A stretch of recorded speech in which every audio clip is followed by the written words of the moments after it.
इस कहानी की शुरुआत में हमें बताया जाता है कि प्रेस्टिजियस रिगार्डन मैजिकल एकेडमी में सबसे ज्यादा वैल्यू किस चीज की जाती है, और वो चीज है आपके अंदर मैजिक का टैलेंट। लेकिन जिनके अंदर मैजिक नहीं होता उनका क्या कोई ऐसा टैलेंटलेस पर्सन इस एकेडमी में आ सकता है? और इसके बाद हमें एक डंजन का सीन दिखाया जाता है जहाँ पर एक लड़का एक मॉन्स्टर से फाइट कर रहा था और वो अपने एक ही हमले से इतने बड़े मॉन्स्टर के 2 टुकड़े कर देता है। लेकिन ऐसे ही वहाँ पर कई सारे मॉन्स्टर्स होते हैं और यही है हमारा मेन कैरेक्टर सेरफोर्ड विल, जिसके अंदर इस जादुई भरी दुनिया में कोई जादू नहीं है। और इसके बाद हमें मैजिक का कैपिटल उरुबस रिगार्डन दिखाया जाता है और यही है रिगार्डन मैजिकल एकेडमी। और इसके बाद हमें एक क्लास दिखाई जाती है जहाँ पर काफी सारे बच्चे होते हैं और वो मैजिक से रिलेटेड चीजें ही सीख रहे थे और ये सब इन्हें सिखा रहे हैं रिगार्डन मैजिकल एकेडमी के प्रोफेसर एडवर्ड सेरफेंस। और इसी क्लास में होता है विल अपने फैमिलियर कीकी के साथ। और विल रिगार्डन मैजिकल एकेडमी का 6th ईयर स्टूडेंट है और तभी टीचर उसे अपने पास बुलाते हैं और वो विल से एक प्रैक्टिकल एक्सरसाइज करने को कहते हैं। विल यहाँ अपनी वांड से मैजिक कास्ट करने की कोशिश करता है लेकिन कुछ नहीं होता और इस वजह से क्लास उस पर हंसने लगती है और ऐसा एक बार नहीं कई दफा हो चुका है। सो तभी टीचर क्लास को शांत करके कहते हैं, तुम्हें तो मामूली सा मैजिक भी इस्तेमाल करना नहीं आता, सच में तुम सिर्फ एक किताबी कीड़े हो। और तभी एक लड़का अपने फायर मैजिक को कास्ट करके उसे टेबल पर शूट करता है और उससे वो प्रैक्टिकल एक्सरसाइज हो जाती है जो प्रोफेसर विल से करवाना चाहते थे। और ऐसा किया है सियोन अल्स्टर ने। इसके लिए मुझे माफ कर दीजिएगा टीचर, लेकिन मैं बिल्कुल इस तरीके से बेबस नहीं देख सका, इसीलिए मैंने उसकी जरा मदद कर दी। लेकिन तभी टीचर अपना एक मैजिक स्पेल कास्ट करके कहते हैं, इस दुनिया में जिसके पास ज्यादा मैजिकल पावर होती है वही ज्यादा महान होता है। हर एक चीज मैजिक से जुड़ी हुई है और इस एकेडमी में तुम्हारे अंदर जितनी ज्यादा मैजिकल पावर होगी लोग उतना ही तुम्हारा सम्मान करेंगे। लेकिन कोई जो मैजिक का इस्तेमाल नहीं कर सकता उसकी ये दुनिया इज्जत नहीं करती, इसीलिए ऐसे लोगों को तुरंत ही इस एकेडमी से निकाल दिया जाना चाहिए। अब इसके बाद जैसे ही इनकी क्लास खत्म होती है सियोन 2 लड़कों के साथ विल के पास आता है उसे परेशान करने के लिए। लेकिन इससे पहले कि वो कुछ करता एक लड़की आकर उसे रोक देती है। सियोन कहता है, हे कॉलेट, तुम जैसी एक समझदार लड़की को इस जैसे बेवकूफ से दूर ही रहना चाहिए। लेकिन तभी वो लड़की सियोन के पास आकर कहती है, विल तुमसे 1000 गुना अच्छा है और वो मेरा दोस्त है। कॉलेट की ये बात सुन सियोन हंसते हुए कहता है, मुझसे बेहतर? आखिर वो कैसे? ये तो मैजिक का इस्तेमाल भी नहीं कर सकता और मैगिया वांडर बनने का ख्वाब देखता है। मैं इस लूजर के साथ अपना और वक्त बर्बाद नहीं कर सकता। और अब वो जाते हुए कहता है, तुम्हें यह एकेडमी छोड़ देनी चाहिए। लेकिन कीकी और कॉलेट दोनों सियोन को यू कर रहे थे। अब इसके बाद कॉलेट विल से कहती है, टीचर को ऐसा नहीं कहना चाहिए था। विल कहता है, आखिर उन्होंने जो कहा वो सच था। वैसे मैं खुद को लकी कहूँगा जो तुम जैसी प्यारी सी लड़की मेरी इतनी फिक्र करती है। ये बात सुन कॉलेट कहती है, मेरी तारीफ करने से ना तुम्हें कुछ नहीं मिलने वाला, समझे?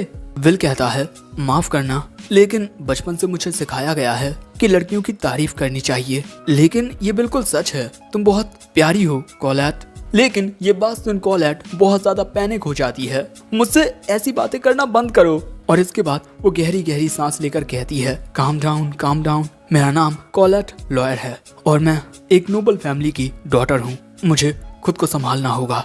लेकिन तभी विल आसमान को देखकर कहता है, आज नजारा फिर से कितना खूबसूरत है ना?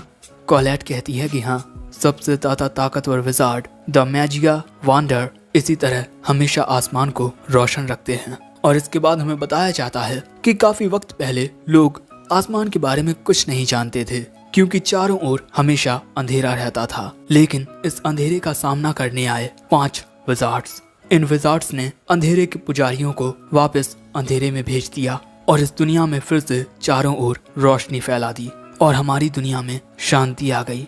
और उसके बाद से सबसे ज्यादा पावरफुल मैजिशियन को द मैजिया वांडर कहा जाने लगा और हर कोई आज की दुनिया में कम से कम एक मेज बनने का सपना तो रखता ही है। अब कॉलेट कहती है, तुम्हें क्या लगता है, क्या आइस मेडन वांड एल्विस्बीना हमें आज फिर से देख रही होंगी? विल आसमान की ओर अपना हाथ करके कहता है, हाँ, वो एक खिड़की से हमारी ओर ही देख रही हैं। और तभी विल अपने बचपन को याद करता है। एक लड़की विल से कहती है, क्या तुम्हें पता है कि असली आसमान में सूरज और चांद फ्लोट करते हैं? विल कहता है, क्या सच में अल्फेरिया? आगे वो लड़की कहती है, हाँ, और शाम के वक्त जब सूरज डूबता है तो चारों ओर वहाँ लाल लाल हो जाता है। अगर हम मैजिया वांडर बन जाएं और आसमान के बेहद करीब पहुँच जाएं तो शायद से हम भी ढलता हुआ सूरज देख सकेंगे। ये बात सुन विल कहता है, तो फिर हम दोनों साथ में देखने चलेंगे, ठीक है? और इसके बाद ये दोनों ये वादा करते हैं, लेकिन ये एक ऐसा वादा था जो कभी पूरा ना हो सका। वो टैलेंटेड थी और अब तक की मैजिया वांडर बनने वाली यंगेस्ट पर्सन, और आज वो टावर के टॉप पर है और वहीं मैं, जिसमें कोई टैलेंट नहीं है, धूल में मिलता जा रहा हूँ। लेकिन अब तक मैं उस वादे को भूल नहीं सका, इसीलिए आज भी उस सपने को पाने के लिए, उसके साथ ढलता हुआ सूरज देखने के लिए मैं आज भी कोशिशें कर रहा हूँ। लेकिन इसके बाद हम देखते हैं कि एक आदमी विल पर चिल्ला रहा होता है। ये होते हैं प्रोफेसर वर्कनर। तुम मेरी इजाजत के बिना फिर से डंजन में गए थे, है ना? और वो भी अकेले 7th फ्लोर पर। क्या तुम मरना चाहते हो? सो विल प्रोफेसर से माफी मांगने लगता है। सो प्रोफेसर कहते हैं, तुमने वहाँ लगभग 2 मॉन्स्टर्स को मारा है। और इस बात से विल बहुत खुश हो जाता है क्योंकि मॉन्स्टर्स को मारकर उसे कुछ तो मिलेगा। लेकिन तभी प्रोफेसर कहते हैं, तुम अब भी मैजिया वांडर बनने का सपना देखते हो, लेकिन ऐसा करने के लिए तुम्हें प्रैक्टिस, राइटिंग और स्पेल वर्क में माहिर होना होगा। लेकिन क्योंकि तुम मैजिक का इस्तेमाल नहीं कर सकते, इसीलिए तुम कभी भी स्पेल वर्क को नहीं सीख पाओगे। और सिर्फ 2 फील्ड में माहिर होने से तुम कभी भी मैजिया वांडर नहीं बन पाओगे। ये बात सुन मानो विल का दिल टूट जाता है। प्रोफेसर आगे कहते हैं, तुम्हारा ग्रेजुएट होना ही बहुत मुश्किल है और तुम मैजिया वांडर बनने का सपना देखते हो। तुम्हारे रिसेंट एग्जाम्स में तुम्हें कोई भी क्रेडिट्स नहीं मिले और इसीलिए तुम्हें 1 हफ्ते के अंदर 4 क्रेडिट्स को अर्न करना होगा। और ये हफ्ता खत्म होने में सिर्फ 2 दिन बचे हैं। इसीलिए विल अब अपने नोट्स में सर्च करने लगता है किसी 4 क्रेडिट मॉन्स्टर को। अब विल को इस तरीके से देख प्रोफेसर कहते हैं, मैंने सुना है कि 6th फ्लोर पर एक वेस्कर बिली है। और ये बात सुनते ही विल प्रोफेसर के गले लग जाता है। Thank you so much professor. लेकिन तभी हम देखते हैं कि इनकी कोई छुपकर बातें सुन रहा था। ये होता है सियोन। मैं इस बेवकूफ के आने से पहले ही उस वेस्कर विले को खत्म कर दूंगा। अब इसके बाद हमें डंजन के 6th फ्लोर का सीन दिखाया जाता है जहाँ पर विल आ चुका था। लेकिन यहाँ पर किकी थोड़ा परेशान होती है। सो विल कहता है, तुम चिंता मत करो, मैं उसे संभाल लूंगा। हमें बस उसकी आग से बचना होगा। इसीलिए प्लीज किकी, अब सब तुम्हारे हाथ में है, क्योंकि किकी की सूंघने की ताकत कमाल की है। लेकिन दूसरी ओर सियोन अपने 2 पंटरों को लेकर इसी फ्लोर पर आ चुका था, क्योंकि अगर ये वेस्कर बिले को हरा देंगे तो विल क्रेडिट अर्न नहीं कर पाएगा और फिर उसे एकेडमी से निकाल दिया जाएगा। लेकिन तभी एक लड़का कहता है, हे सियोन, क्या हम तीनों के लिए इस फ्लोर पर रहना सेफ होगा? सियोन कहता है, तुम भूल गए हो कि मैं कौन हूँ? हाँ? तभी वो लड़का कहता है, अरे मुझे माफ कर दो, मैं तो भूल ही गया था कि तुम एक ईलाइट के बेटे हो। इसके बाद सियोन आगे बढ़ते हुए सोच रहा था, एक ऐसा पर्सन जो मैजिक का यूज ना कर सके, उसे मैजिया वांडर बनने का सपना नहीं देखना चाहिए। वो एकेडमी में रहने के लायक नहीं है। लेकिन तभी अचानक उन दोनों में से एक लड़के के ऊपर हमला होता है और वो सीधा दीवार से जाकर टकराता है। और ये हमला किया था एक बहुत ही बड़े मॉन्स्टर ने। उसे देख ये दूसरा लड़का घबरा जाता है और जोर से चिल्लाता है। उसके चिल्लाने की आवाज ये दोनों सुन लेते हैं और अब ये दोनों तेजी से उसी ओर जाने लगते हैं। जाते हुए विल सोचता है कि क्या किसी मॉन्स्टर ने किसी इंसान पर हमला किया है। और इसके बाद वो उस जगह पर आकर देखता है कि सियोन एक बहुत ही बड़े मॉन्स्टर पर हमला कर रहा था, लेकिन उसके हमलों का उस मॉन्स्टर पर कोई असर नहीं होता।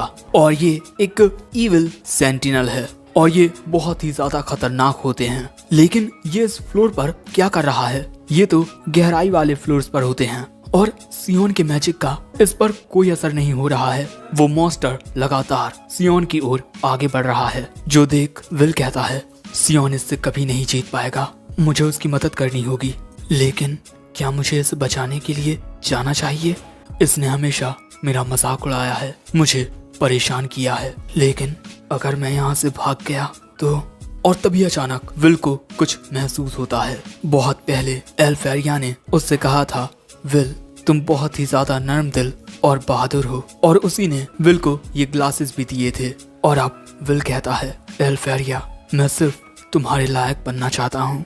और अब वो मॉन्स्टर सियोन पर हमला करके उसे मारने ही वाला था कि तभी विल तेजी से आकर अपनी तलवार से उस मॉन्स्टर के हमले को रोक लेता है, लेकिन इससे बहुत ज्यादा प्रेशर वेव निकलती हैं। दूसरी ओर प्रोफेसर एडवर्ड प्रोफेसर वर्कनर के पास आकर कहते हैं, सियोन और उसके दोस्त बिना इजाजत के डंजन में गए हैं, तुम अपने फैमिलियर का इस्तेमाल करके उनका पता लगाओ। वर्कनर पूछते हैं वो किस फ्लोर पर गए हैं। एडवर्ड बताते हैं 6th फ्लोर। ये बात सुन वर्कनर कहते हैं, तो फिर हमें चिंता करने की कोई जरूरत नहीं है। और इसके बाद वो अपनी क्रिस्टल बॉल को ऑन करते हुए कहते हैं, विल भी वहीं है। डंजन में विल उस मॉन्स्टर के साथ फाइट कर रहा था, और यहाँ विल बहुत तेजी से आकर उस मॉन्स्टर की एक उंगली काट देता है। और इसके बाद इन दोनों के बीच काफी खतरनाक लड़ाई होने लगती है। वो मॉन्स्टर विल पर काफी सारे खतरनाक हमले करने लगता है, लेकिन विल तेजी से उस मॉन्स्टर की ओर जाकर उस पर ऊपर से हमला करता है। और ये सब देख सियोन के होश उड़ चुके थे,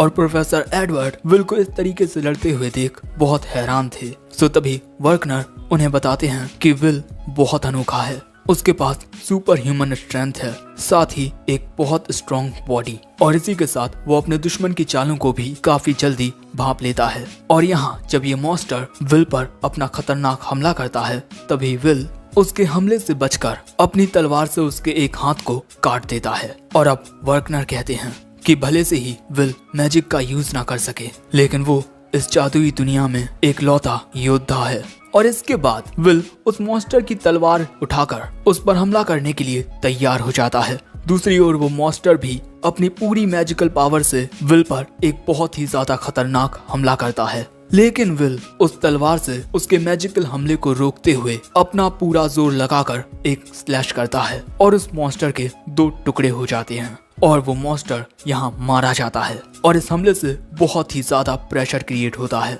उस मॉन्स्टर को हराने के बाद विल सियोन के पास आता है और उसकी ओर अपना हाथ बढ़ाकर कहता है, तुम ठीक तो हो ना। लेकिन दूसरी ओर एडवर्ड इस बात को मानने से मना कर देते हैं कि इस जैसा एक मैजिक लेस लड़का आखिर इतना काबिल कैसे हो सकता है, और इसके बाद वो यहाँ से चले जाते हैं। लेकिन अगले दिन प्रोफेसर वर्कनर विल को बहुत गुस्से में घूरे जा रहे थे, और इसके बाद वो उसे 10 क्रेडिट्स दे देते हैं। आखिर उसने इतने भयानक मॉन्स्टर को जो हराया है, और इससे विल बहुत ही ज्यादा खुश हो जाता है।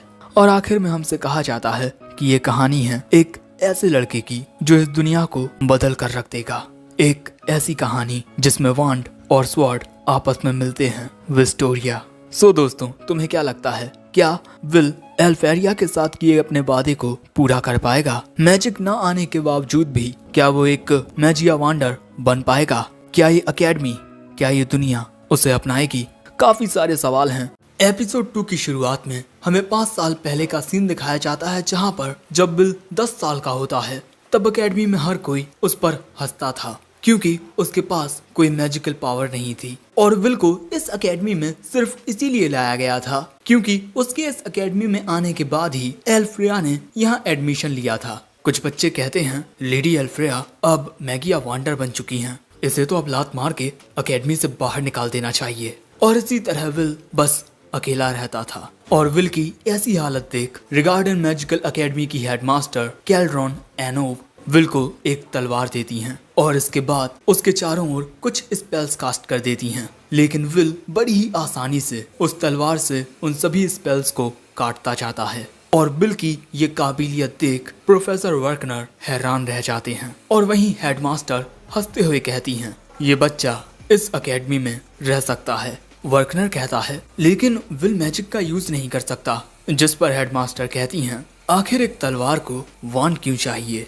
तलवार में अपनी कुछ काबिलियत होती हैं। लेकिन तभी विल पूछता है, अगर मैं ताकतवर बन जाऊं तो क्या मैं टावर पर चढ़कर एल्फ्रेया तक पहुंच सकता हूं? हेडमास्टर कहती हैं, अगर तुम नाकामयाबी के दुख को सहते हुए आगे बढ़ने की हिम्मत रखते हो तो हाँ बिल्कुल तुम वहां पहुंच सकते हो। और ये बात सुन विल में हिम्मत आती है, जिसके बाद प्रोफेसर और विल यहाँ से चले जाते हैं। और अब हेडमास्टर कहती हैं, तुम्हारे पास कोई गार्जियन नहीं है, इसीलिए हर एक चीज को तुम्हें खुद सहना होगा। और ये काफी इंटरेस्टिंग है कि एक तलवार एक वॉन्ड बनना चाहता है। आखिर इसकी ये कहानी कैसा रुख लेगी। अगले सीन में हम देखते हैं कि विल प्रोफेसर वर्कनर की क्लास को अटेंड कर रहा है। प्रोफेसर बताते हैं कि अगर तुम एक मैगिया वॉन्डर बनना चाहते हो तो तुम्हें मर्सेडीज कॉलेज टावर के टॉप तक पहुंचना होगा और वहां पहुंचने के लिए तुम्हें हर एक स्किल को मास्टर करना होगा और उसे ही कहते हैं द अपर इंस्टीट्यूट। और अपर इंस्टीट्यूट में पहुंचने के दो तरीके हैं, या तो तुम कोई नए प्रकार के मैजिक को क्रिएट कर लो या फिर 7200 क्रेडिट्स को अर्न करो। लेकिन बहुत कम बच्चे ही नए मैजिक को क्रिएट कर पाते हैं, इसीलिए ज्यादातर बच्चों को दूसरा रास्ता अपनाना पड़ता है। लेकिन इस क्लास में मौजूद बच्चे ऐसे हैं जिनका ग्रेजुएट होना ही मुश्किल है और बस यही सब सुनकर बेचारा विल रो रहा था। क्लास के बाहर कोलेट उदास विल को तसल्ली देने के लिए आती है। प्रोफेसर वर्कनर कभी कभी कितने ज्यादा स्ट्रिक्ट हो जाते हैं। विल कहता है ऐसा इसी वजह से है क्योंकि मैं स्पेल कास्टिंग में फेल हो गया था और प्रोफेसर वर्कनर तो बहुत अच्छे हैं जो हमें एक्स्ट्रा क्लासेस पढ़ाते हैं, वरना दूसरे प्रोफेसर्स तो हम पर ध्यान ही नहीं देते। लेकिन तभी ये देखते हैं कि एक बच्चा दूसरे बच्चों से कह रहा है मेरी बात का यकीन करो, सियोन ने एक इविल सेंटिनल को हराया है। दूसरे बच्चे कहते हैं लेकिन वो तो बहुत ज्यादा ताकतवर होता है। ये लड़का कहता है उस मॉन्स्टर ने हमें बेहोश कर दिया, लेकिन जब हमारी आंख खुली तब तक सियोन उस मॉन्स्टर को हरा चुका था। लेकिन सियोन अपने मन में कहता है नहीं, ये सच नहीं है। और तभी उसकी नजर वहां से गुजर रहे विल पर जाती है। वो तुरंत ही विल के पास जाकर कहता है आखिर कैसे, कोई जादू ना होने के बावजूद भी कैसे। तभी कोलेट वहां कहती है तुम ये क्या कर रहे हो सियोन, उसे छोड़ो। जिसके बाद सियोन गुस्से में वहां से चला जाता है और कोलेट पूछती है क्या तुम दोनों के बीच कुछ हुआ है। वो कहता है ज्यादा कुछ नहीं।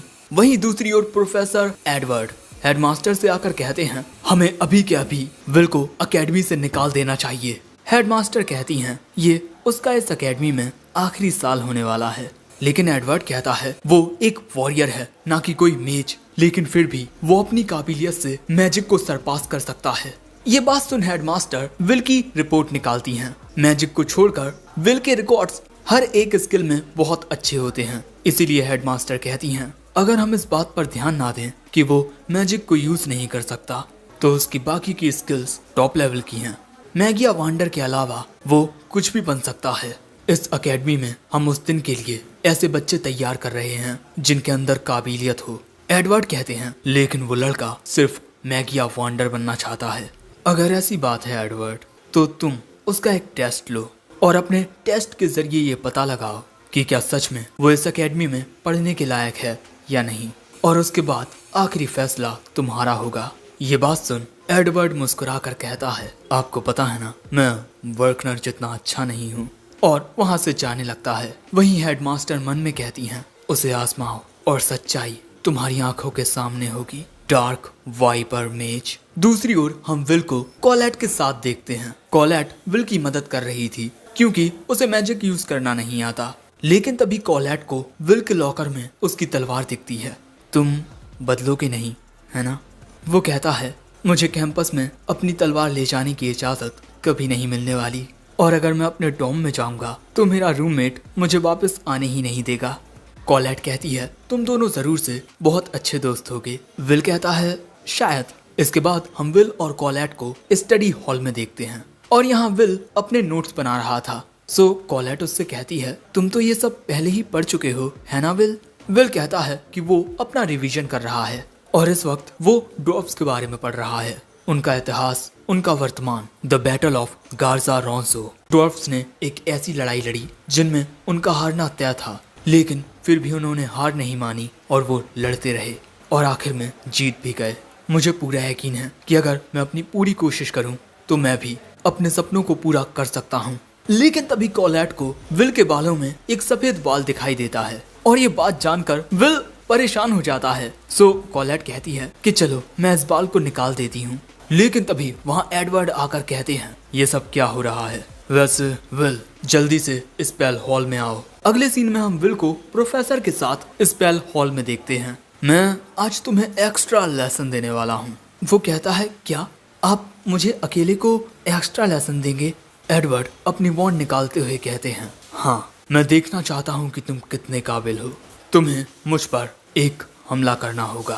अगर तुम ऐसा करने में कामयाब हो जाते हो तो मैं तुम्हें 5 स्पेल वर्क क्रेडिट्स दूंगा, लेकिन अगर तुम फेल हो गए तो मैं तुम्हें अकेडमी से निकाल दूंगा।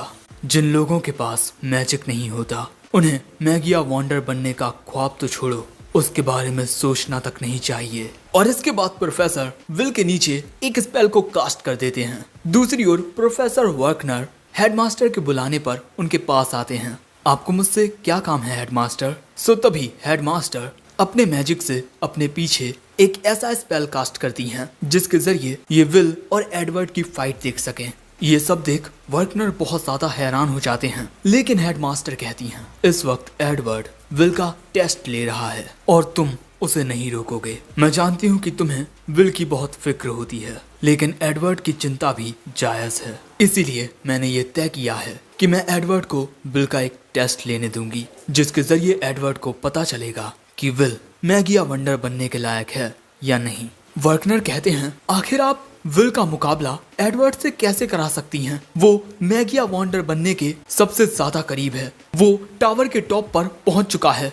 वहीं एडवर्ड विल पर लगातार हमले किए जा रहा था, लेकिन ये सारे हमले लो लेवल स्पेल्स के होते हैं। यहाँ विल दौड़ते हुए एडवर्ड के पास जाकर उसे किक करने की कोशिश करता है, लेकिन एडवर्ड के बैरियर की वजह से उसे कुछ नहीं होता। और इसके बाद एडवर्ड एक बड़े स्पेल से विल को दूर फेंक देता है, जिससे विल का चश्मा भी टूट जाता है। विल और एडवर्ड की ताकत के बीच एक बहुत बड़ा अंतर होता है। विल एडवर्ड को एक खनुज तक नहीं पहुंचा पा रहा।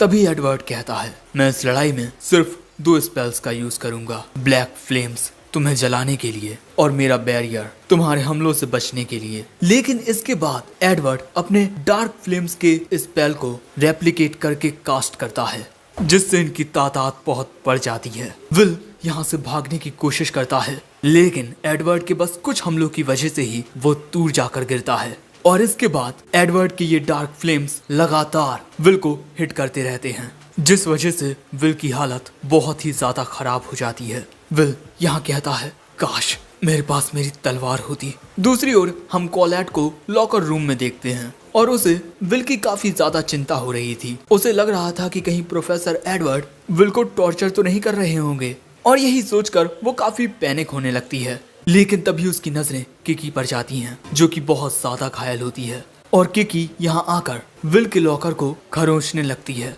ये देख कोलैट समझ जाती है कि विल के साथ कुछ हुआ है, जिसके बाद वो विल के लॉकर को खोल देती है। वहीं दूसरी ओर विल बस एक जगह पर पड़ा हुआ था। प्रोफेसर एडवर्ड उसकी ओर जाते हुए कहते हैं अगर तुम मेरा सामना नहीं कर सकते तो मैगिया वंडर बनने का ख्वाब कैसे देख सकते हो? मैं तुम्हें बैटल ऑफ कार्सा रॉन्सो का उदाहरण देता हूँ। बेवकूफ ड्वार्फ्स ने 1000 ड्वार्फ्स की सेना के साथ इंसानों से लड़ने की कोशिश की। क्या तुम बता सकते हो उनके खिलाफ कितने मेजेस ने लड़ाई की होगी? सिर्फ एक ने, और उस पर्सन ने बस एक ही हमले से 10,000 ड्वार्फ्स की सेना को खत्म कर दिया। एक तलवार कभी भी एक वांड का मुकाबला नहीं कर सकती। लेकिन फिर भी बिल कहता है चाहे कुछ हो जाए मैं मैगिया वंडर बनकर रहूंगा। प्रोफेसर एडवर्ड पूछते हैं आखिर तुम्हारी इस जिद का कारण क्या है? विल अपने ग्लासेस को पकड़कर कहता है मैं अपने प्यार तक पहुंचना चाहता हूं। मैंने उससे जो वादा किया था मैं उसे निभाना चाहता हूं। एडवर्ड कहते हैं बकवास करना बंद करो, सिर्फ प्यार तुम्हें मैजिक से आगे नहीं निकाल सकता। लेकिन विल कहता है भले से ही आपको मेरी ये बातें बकवास लगें, लेकिन मैंने उससे वादा किया था कि मैं उसके साथ ढलते हुए सूरज को देखूंगा। और तभी वहां कोलैट आकर विल की ओर उसकी तलवार फेंकती है। विल अपनी तलवार को पकड़ता है और इसके बाद अपने ग्लासेस को पहनकर अपनी तलवार निकालता है और एडवर्ड का मुकाबला करने के लिए तैयार हो जाता है। अब ये देख प्रोफेसर विल पर हमला करते हैं, लेकिन अपनी तलवार से विल उस हमले को काट देता है। ये देख प्रोफेसर को गुस्सा आता है और इसके बाद वो पूरे स्पेल हॉल में अपनी ब्लैक फ्लेम्स को फैला देते हैं। और ये देख विल घबराते हुए कहता है इन आग की लपटों में मैं फिर से चलने वाला हूँ। मेरे शरीर का हर एक अंग कांप रहा है। मैं यहाँ से भागना चाहता हूँ, लेकिन यही वो रास्ता है जिसके जरिए मैं अपने सपनों तक पहुँच सकता हूँ।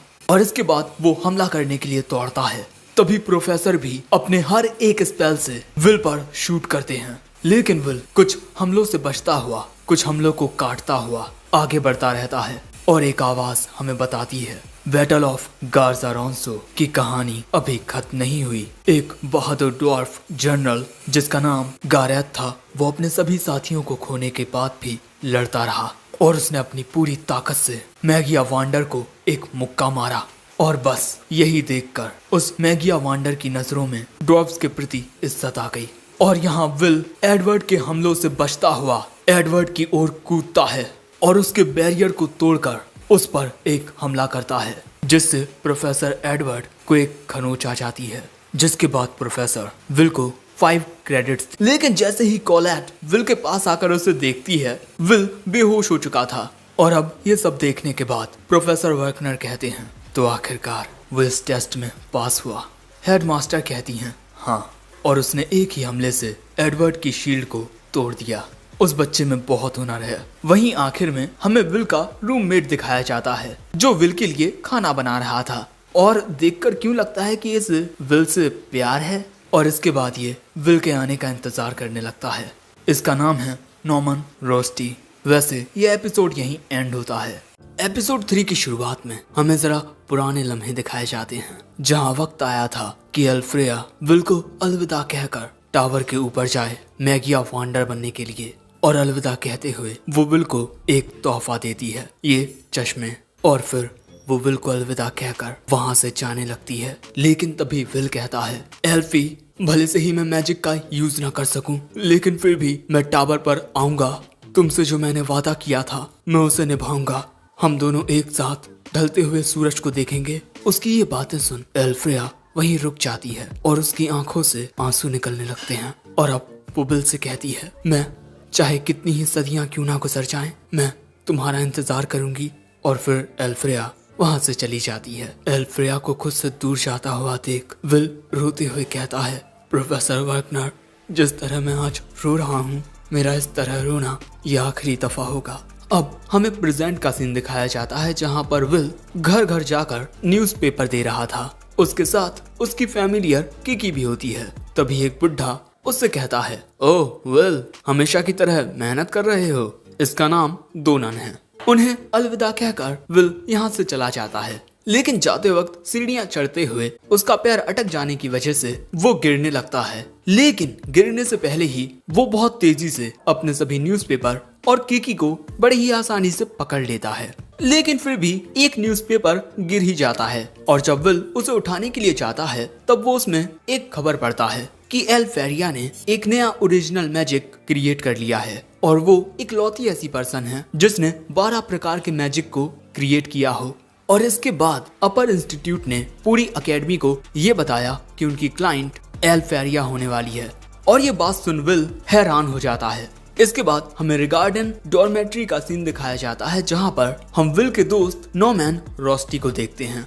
तभी विल वहाँ आकर उससे कहता है क्या तुम मेरे लिए एक मैजिक आइटम बना सकते हो? जल्द ही एल्फी आने वाली है, इसलिए मुझे वहाँ जाना होगा और वहाँ जाने के लिए फ्रॉस्ट वॉकर आइस कोर्स को कलेक्ट करना होगा और इनके बदले में स्टूडेंट्स को पैसे दिए जाएंगे।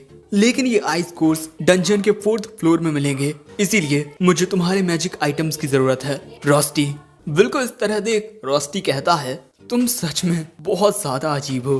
वैसे ये लो तुम्हारे लिए मैजिक आइटम्स। और उन्हें लेकर विल वहां से जाने लगता है। लेकिन तभी रोस्टी उसे रोककर उसके मुंह में खाना ठूस देता है और कहता है वहां अपना ख्याल रखना।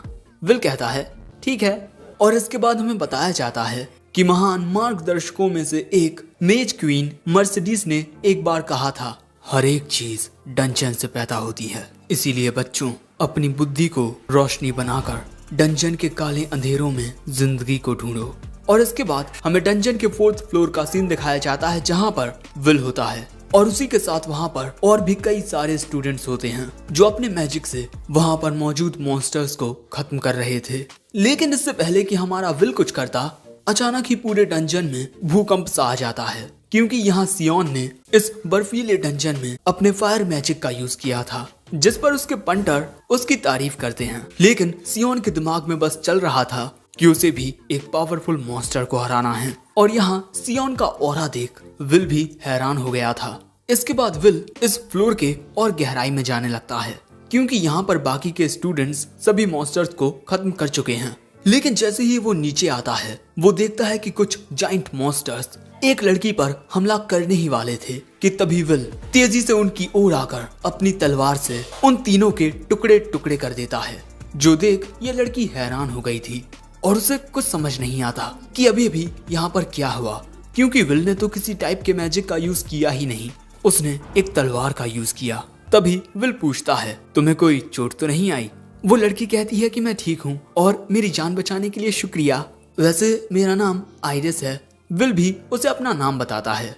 अगले सीन में हमें क्लास का सीन दिखाया जाता है जहाँ पर प्रोफेसर वर्कनर बच्चों को बता रहे थे कि अगर कोई स्टूडेंट किसी नए टाइप के मैजिक को क्रिएट कर लेता है तब वो आसानी से अपर इंस्टीट्यूट में जा सकता है और नए मैजिक का नाम अक्सर उन्हें बनाने वाले या उसके टाइप के हिसाब से रखा जाता है। जैसे डार्क मैजिक स्पेल को डेक्स डार्बिकेंस कहा जाता है और इसका नाम इसको क्रिएट करने वाले एंशिएंट टाइम के एक मैजिशियन फायर वॉचमैन डार्बिकेंस के नाम पर रखा गया है।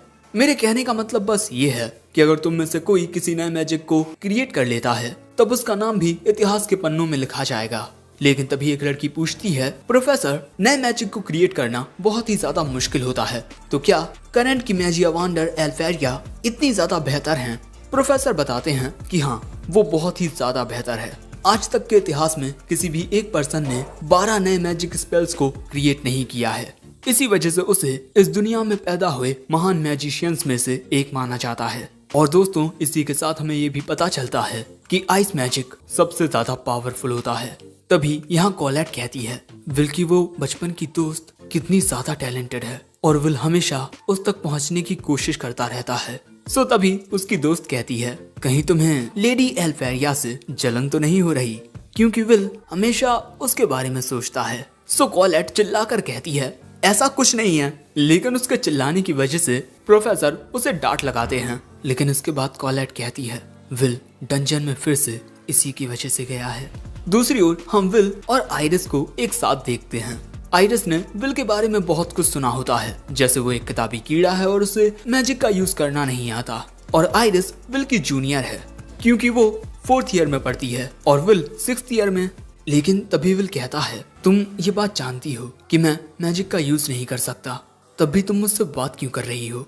वो लड़की कहती है क्या हुआ जो तुम मैजिक का यूज नहीं कर सकते? हर किसी में उनकी अलग अलग काबिलियत होती है और इन सब के अलावा तुमने मेरी जान बचाई है। और दोस्तों यहाँ आइरिस भी उसी जॉब को पूरा करने आई है जो मैगिया वांडर एल्फेरिया ने सभी स्टूडेंट्स को दी है और उसका सपना भी आसमान तक पहुँचने का है। और ऐसा इसी वजह से है क्योंकि आज तक इस दुनिया में शायद ही किसी ने असली आसमान को देखा होगा और ये जो आसमान है वो मैजिया वांडर की मैजिकल एनर्जी की वजह से बना हुआ है।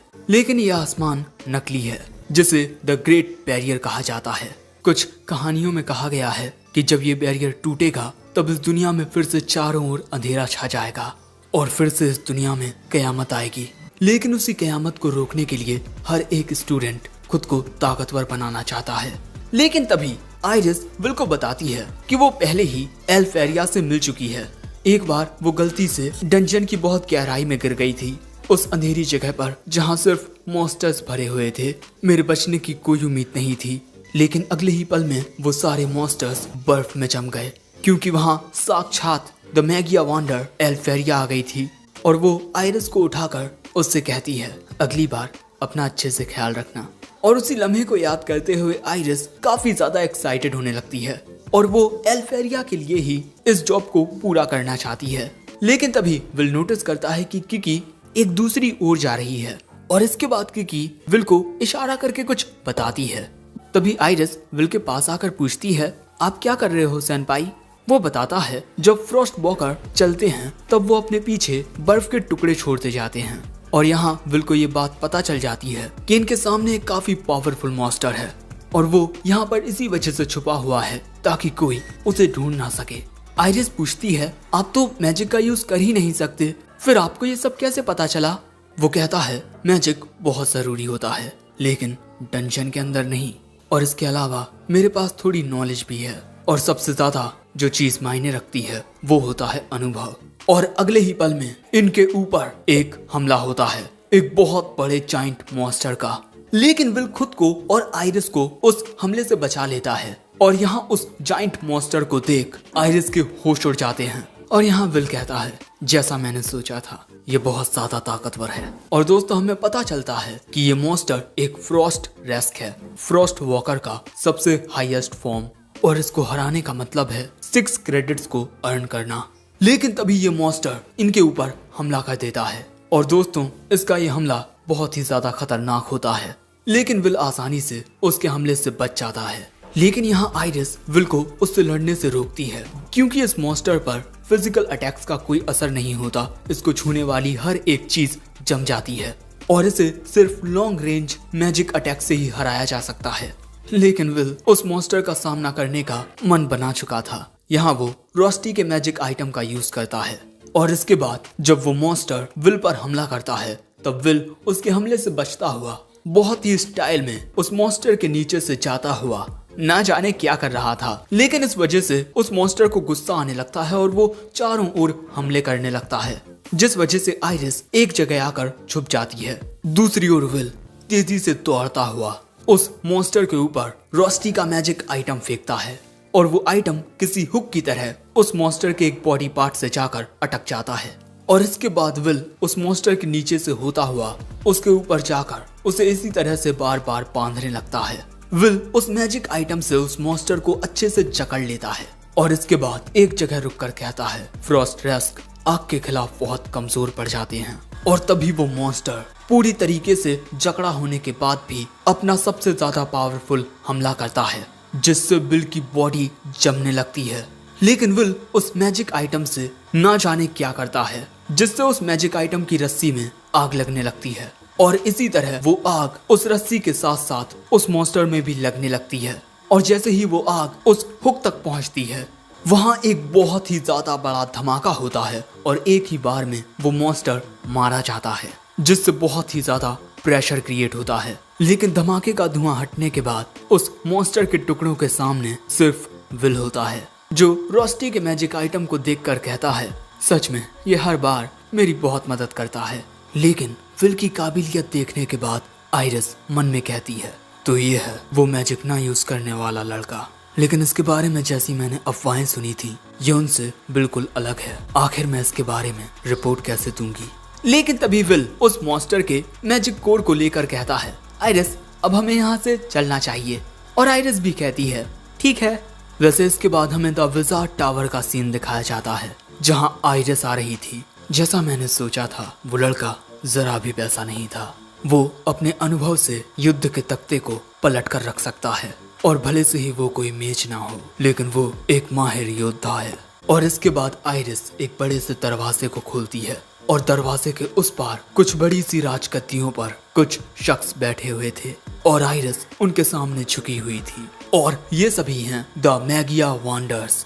आइरिस कहती है, कहीं मेरे आने से आपको परेशानी तो नहीं हुई। कैरियट इंसिंडिया वाइसमैन कहता है, हम बस एक मीटिंग कर रहे थे कि अगर बैरियर टूट गया तो इस दुनिया पर किस तरह कयामत आएगी। दूसरा बंदा कहता है, आसमान के दूसरी ओर से द सेलेस्टियल होस्ट्स हम पर हमेशा अपनी नजरें लगाए हुए हैं। ये लड़की कहती है, हमें उस दिन के लिए काबिल लोगों की जरूरत है। तो वॉचर, क्या तुम्हें कोई काबिल शख्स मिला? आइरिस कहती है, अकेडमी में अपनी ऑब्जर्वेशन के दौरान मुझे एक काबिल शख्स मिला जो मैजिक का इस्तेमाल नहीं कर सकता, विल सेरफोर्ड, जिसके लिए ये तीनों मैगिया वांडर मना कर देते हैं। एलेनोर एल्जोस एल्फ कहती है, मैं अपने आसपास और वाहियात लोगों को नहीं चाहती। जियो थॉर्जियस रेनबोल्ट कहता है, तुम बहुत नासमझ हो, अगर कोई काबिल है तो हमें उसे लेना चाहिए। जिस पर वो लड़की कहती है, आखिर तुम जैसा एक आदमी यहाँ कर भी क्या रहा है। लेकिन तभी कैरियट इंसिंडिया वाइसमैन उन दोनों को शांत कर देता है, हमें जल्दबाजी करने की कोई जरूरत नहीं है, क्योंकि जल्द ही ग्रैंड मैजिक फेस्टिवल आने वाला है और उस फेस्टिवल के रिजल्ट्स पर हम अपना डिसीजन लेंगे। और इस बात से सभी एग्री करते हैं। लेकिन रेनबोल्ट कहता है कि अगर सब कुछ उन टॉप रिजल्ट्स पर मायने रखता तो आखिर हमने ये मीटिंग ही क्यों की। जिसके बाद वो वहाँ से गायब हो जाता है और फिर ये लड़की भी चली जाती है और उसके बाद वाइस मैन भी। और उनके जाने के बाद आइरिस कहती है, जिस लड़के के बारे में आपने मुझे बताया था वो सच में बहुत ही ज्यादा इंटरेस्टिंग है लेडी एल्फेरिया। सो तभी एल्फेरिया फ्रॉस्ट रेक्स के मैजिक कोर को सम्मन करते हुए कहती है, विल, मैं तुम्हारा इंतजार कर रही हूँ। और इसी के साथ ही एपिसोड एंड हो जाता है। इस एपिसोड की शुरुआत में हमें बताया जाता है कि रिगार्डन एकेडमी सभी बच्चों को टोटल 12,000 क्रेडिट्स देती है और एक स्टूडेंट को अपर इंस्टीट्यूट में पहुंचने के लिए 7,000 क्रेडिट्स की जरूरत होती है और यही मैगिया वांडर बनने की एब्सोल्यूट कंडीशन है। जिसके बाद हम देखते हैं कि बच्चों का एक टेस्ट हो रहा है। इस टेस्ट में शियोन सबसे पहले अपने फायर मैजिक से एक गोलेम को खत्म कर देता है और इसके बाद कोलैट भी अपने अर्थ मैजिक से एक गोलेम को मार देती है। इसी वजह से ये दोनों इस टेस्ट में पास हो जाते हैं और इसके बाद हमें पता चलता है कि सियोन के पास 9,889 क्रेडिट्स हैं और वहीं कोलैट के पास 7,340 क्रेडिट्स। यहाँ विल भी एक गोलेम का सामना कर रहा था और वो उसे मुक्का मारकर हराने की कोशिश कर रहा था, जो देखकर दूसरे बच्चे कहते हैं, हे, एक मैजिकल एकेडमी में तुम फिजिकल स्ट्रेंथ का यूज कर रहे हो। लेकिन उनकी बातों से विल डिस्ट्रैक्ट हो जाता है और तभी वो गोलेम उसमें मुक्का मारकर उसे दूर फेंक देता है, जो देख दूसरे बच्चे विल का बहुत मजाक उड़ाते हैं। लेकिन इसके बाद एक लड़की अपने लाइटनिंग मैजिक से कुछ एरोज बनाकर उससे एक गोलेम पर हमला करती है। दूसरी ओर एक लड़का अपने विंड मैजिक से एक गोलेम को एक टोर्नेडो में फंसा देता है और इसके बाद ये लड़की गोलेम पर अपनी लाइटनिंग से हमला करके उसे खत्म कर देती है और उस लड़के के टोर्नेडो में फंसकर वो गोलेम वहीं फट जाता है।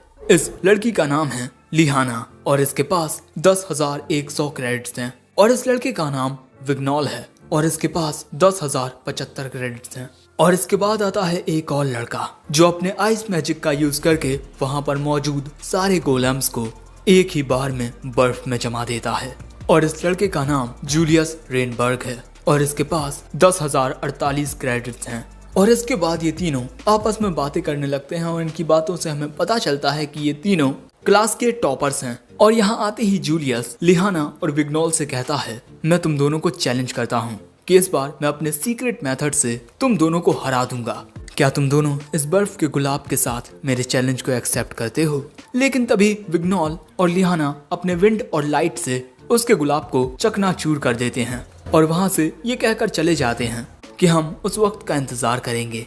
और वैसे दोस्तों, इन तीनों का अपर इंस्टीट्यूट में जाना तो पक्का है और वैसे एक स्टूडेंट के पास कितने क्रेडिट्स हैं यही देखकर उसकी काबिलियत का अंदाजा लगाया जाता है। और बेचारे विल के पास तो ग्रेजुएट होने जितने ही क्रेडिट्स नहीं हैं और ये विल का आखिरी साल है, जिस वजह से वो दुखी होता है। लेकिन तभी उसके पास जूलियस आकर कहता है, मेरे सामने से हटो कीड़े। इसके बाद जूलियस के पंटर उसकी तारीफ करने लगते हैं, तुम सच में बहुत ही ज्यादा टैलेंटेड हो, तुमने एक ही बार में वहां पर मौजूद सारे गोलेम्स को खत्म कर दिया और अब जल्दी द ग्रैंड मैजिक फेस्टिवल आने वाला है। इसके बाद खाना खाते वक्त कोलैट विल से कहती है, तुम्हें भी ग्रैंड मैजिक फेस्टिवल में हिस्सा लेना चाहिए क्योंकि अपर इंस्टीट्यूट में पहुंचने के लिए तुम्हें 7200 क्रेडिट्स की जरूरत पड़ेगी। विल कहता है, तुम सही कह रही हो, लेकिन हर एक स्टूडेंट ग्रैंड मैजिक फेस्टिवल के लिए बहुत ही ज्यादा उतावला होता है। The grand magic festival Regarden Academy में होने वाला एक ऐसा इवेंट जो हर 2 साल में होता है, जिसमें स्टूडेंट्स को काफी चुनौतियों का सामना करना पड़ता है और इसी के साथ दूसरे टावर फैक्शंस के स्टूडेंट्स के साथ भी इनका मुकाबला होगा। पहला faction the lightning lord's wand थॉर्जियस फेस्के, दूसरा द फ्लेम एम्परर्स वांड इंसिंडिया वारहम, द सेक्रेड एल्फ वांड इलीफ कानन और द आइस मेडन्स वांड एल्विस पीना और आखिर में आता है द लाइट सोवरेंस वांड मास्टीरियस नोआहा, वो मैजिया वांडर जो इन चारों फैक्शंस को लीड करता है। और अगर उन चारों फैक्शंस में से कोई एक तुम्हें चुन लेता है तब तुम एक टावर मेंबर बन जाओगे और इसी के साथ द ग्रैंड मैजिक फेस्टिवल में वॉचर्स भी होंगे जो बहुत ही ज्यादा टैलेंटेड होते हैं। विल कहता है, वॉचर्स? ये तो एकेडमी के 7 किस्सों में से एक है और इसके अलावा मैं तो बस ऑपरेशंस में सपोर्ट करूंगा और इसके अलावा अगर मैंने उस इवेंट में हिस्सा लिया तो वो किसी स्पोर्ट्स इवेंट की तरह लगेगा और अपने सेकेंड ईयर के दौरान मैं उस फेस्टिवल में बहुत कुछ देख चुका हूँ। उस साल लोगों ने मुझे बहुत गालियाँ दी क्योंकि उनके मुताबिक मैंने रूल्स को तोड़ा था। इसके बाद हम बाकी के बच्चों को देखते हैं जो ग्रैंड मैजिक फेस्टिवल के लिए बहुत ज्यादा एक्साइटेड होते हैं और यही सब देखते हुए कोलैट विल से कहती है, रिगार्डन के अलावा भी दूसरे कैपिटल से काफी सारे स्काउट्स आएंगे तो भले से ही अगर हम टावर में ना जा सकें, लेकिन हम अपने भविष्य के लिए कोई दूसरा रास्ता चुन सकते हैं। विल कहता है इस फेस्टिवल में आपके पास एक बढ़िया मौका होता है कि आप दूसरों को अपनी काबिलियत दिखा सको। और अब कोलेट फिर से कहती है विल, तुम्हें भी इस फेस्टिवल में हिस्सा लेना चाहिए। विल कहता है अरे मैंने कहा ना, मैं तो मैजिक का भी यूज नहीं कर सकता। लेकिन तभी कोलेट को कुछ महसूस होता है। वो विल को बताती है कि यहाँ पर एक बैरियर को कास्ट किया गया था, शायद से मैं इस बैरियर को अपने मैजिक से तोड़ सकूं। लेकिन यहाँ कोलेट इस बैरियर को किकी की मदद से बहुत ही आसानी से तोड़ देती है और इसके बाद इन्हें पता चलता है कि ये एक खुफिया रास्ता होता है और अंदर से इन्हें कुछ आवाजें आ रही थीं। और दोस्तों इसके बाद हम देखते हैं कि यहाँ नीचे बच्चों के बीच जुएबाजी हो रही है। दाव लगाए जा रहे हैं कि ग्रैंड मैजिक फेस्टिवल में कौन जीतेगा। विल और कोलेट यहाँ आकर ये सब देखने लगते हैं। और दोस्तों इस गैम्बलिंग के बारे में प्रोफेसर को कुछ नहीं पता। और यहाँ पर सियोन भी होता है अपने पंटरों के साथ। वो विल को देख कहता है तुम यहाँ क्या कर रहे हो। लेकिन तभी कोलेट कहती है चिल्लाकर बात करने की कोई जरूरत नहीं है। लेकिन तभी विल पूछता है कि तुम यहाँ क्या कर रहे हो सियोन। विल के पंटर कहते हैं तुम आखिर ये क्यों जानना चाहते हो कि सियोन यहाँ पर ये जानने के लिए आया था कि किस पर कितना दाव लगाया जा रहा है। और वैसे सियोन के दिमाग में ना ये ख्याल कभी नहीं आता कि क्लास के टॉप 3 स्टूडेंट्स आखिर उसे भाव क्यों नहीं देते। इनकी बातें सुनकर सियोन ही इन्हें चुप करा देता है। लेकिन तभी कोलेट कहती है वाह, मुझे पता नहीं था कि तुम ये सब सोचते हो। वो कहता है मुझे किसी की बातों से कोई फर्क नहीं पड़ता। मैं उन तीनों में से अभी तक किसी से हारा नहीं और मेरे क्रेडिट्स उनसे बस इसीलिए कम हैं क्योंकि राइटिंग एग्जाम में मेरे नंबर्स थोड़े कट हो गए थे। लेकिन मैजिक के मामले में मैं लियाना और विग्नोल जितना ही टैलेंटेड हूँ। वैसे मैं ये सब तुम दोनों से क्यों कह रहा हूँ। और बस इसके बाद सियोन वहाँ से चला जाता है। इसके बाद हमें क्लास का सीन दिखाया जाता है जहाँ पर क्लास खत्म होने के बाद प्रोफेसर कहते हैं अगली बार हम सभी मैजिक पोशंस बनाना सीखेंगे। क्लास खत्म होने के बाद विल यहाँ से जाने लगता है। लेकिन तभी कोलेट उसे रोककर कहती है विल, क्या अब तुम डंजन में जाने वाले हो तो मैं तुम्हारे साथ चल सकती हूँ। विल कहता है माफ करना, लेकिन आज रात मैं मिस गीना के बार में काम करने वाला हूँ। और ये बात सुन बेचारी कोलेट उदास हो जाती है। और इसके बाद हमें शहर की गलियों का सीन दिखाया जाता है जहाँ एक बार में काफी सारे डॉर्फ्स शराब का मजा ले रहे थे। और ये रही मिस गीना, इस बार की मालकिन। और यहाँ पर हमारा प्यारा विल आज रात पार्ट टाइम काम कर रहा है और यहाँ वो दोनन के लिए कुछ शराब और खाना लेकर जाता है। दोनन कहता है तुम सच में बहुत ही ज्यादा मेहनत करते हो। सुबह न्यूज़पेपर डिलीवरी, उसके बाद अपने स्टडी लेसन्स और इसके बाद रात में इस बार में काम करना। और ऐसा इसी वजह से है क्योंकि बेचारे विल को स्कॉलरशिप नहीं मिली और बस अपने स्कूल की फीस भरने के लिए उसे ये सब काम करना पड़ रहा है। लेकिन तभी दोनन कहता है वैसे अगर तुम उस क्या कहते हैं ग्रैंड मैजिक फेस्टिवल में हिस्सा लोगे तो शायद से तुम्हारी ये दिक्कत दूर हो जाएगी। लेकिन तभी मिस गीना कहती हैं बातें बंद और काम चालू विल, तुमसे ज्यादा काम तो तुम्हारा दोस्त रोस्टी कर रहा है। दोस्तों यहाँ विल ने अपनी मदद के लिए रोस्टी को बुलाया होता है, इसीलिए वो कहता है मेरी वजह से तुम्हें इतना काम करना पड़ रहा है, मुझे माफ कर दो। जिस पर रोस्टी कहता है हे तुम मेरे रूममेट हो और वैसे मैजिक के बिना ये काम करने में मुझे भी काफी मजा आ रहा है। लेकिन मिस गीना कहती हैं अगर हो सके तो एक और पार्ट टाइमर लेकर आना यहाँ। वैसे यहाँ के जो डॉर्फ होते हैं वो बिल को काफी पसंद करते हैं, लेकिन वो उसका काफी ज्यादा मजाक भी उड़ाते हैं, बेचारा बिल। लेकिन इसके अगले सीन में रोस्टी विल से पूछता है तुम जो काम करते हो उससे तुम्हें ज्यादा पैसे नहीं मिलते, लेकिन अगर तुम प्रोफेसर वर्कनर से मदद मांगोगे तब वो तुम्हें कोई अच्छी सी जॉब दिला सकते हैं। विल कहता है मुझे यहाँ काम करना काफी पसंद है। यहाँ पर जो डॉर्फ आते हैं वो दिल के बहुत अच्छे होते हैं और भले से ही वो मेरा कितना ही मजाक क्यों ना उड़ाएं, वो मेरी काफी फिक्र भी करते हैं और इसीलिए मैं उनकी काफी इज्जत करता हूँ।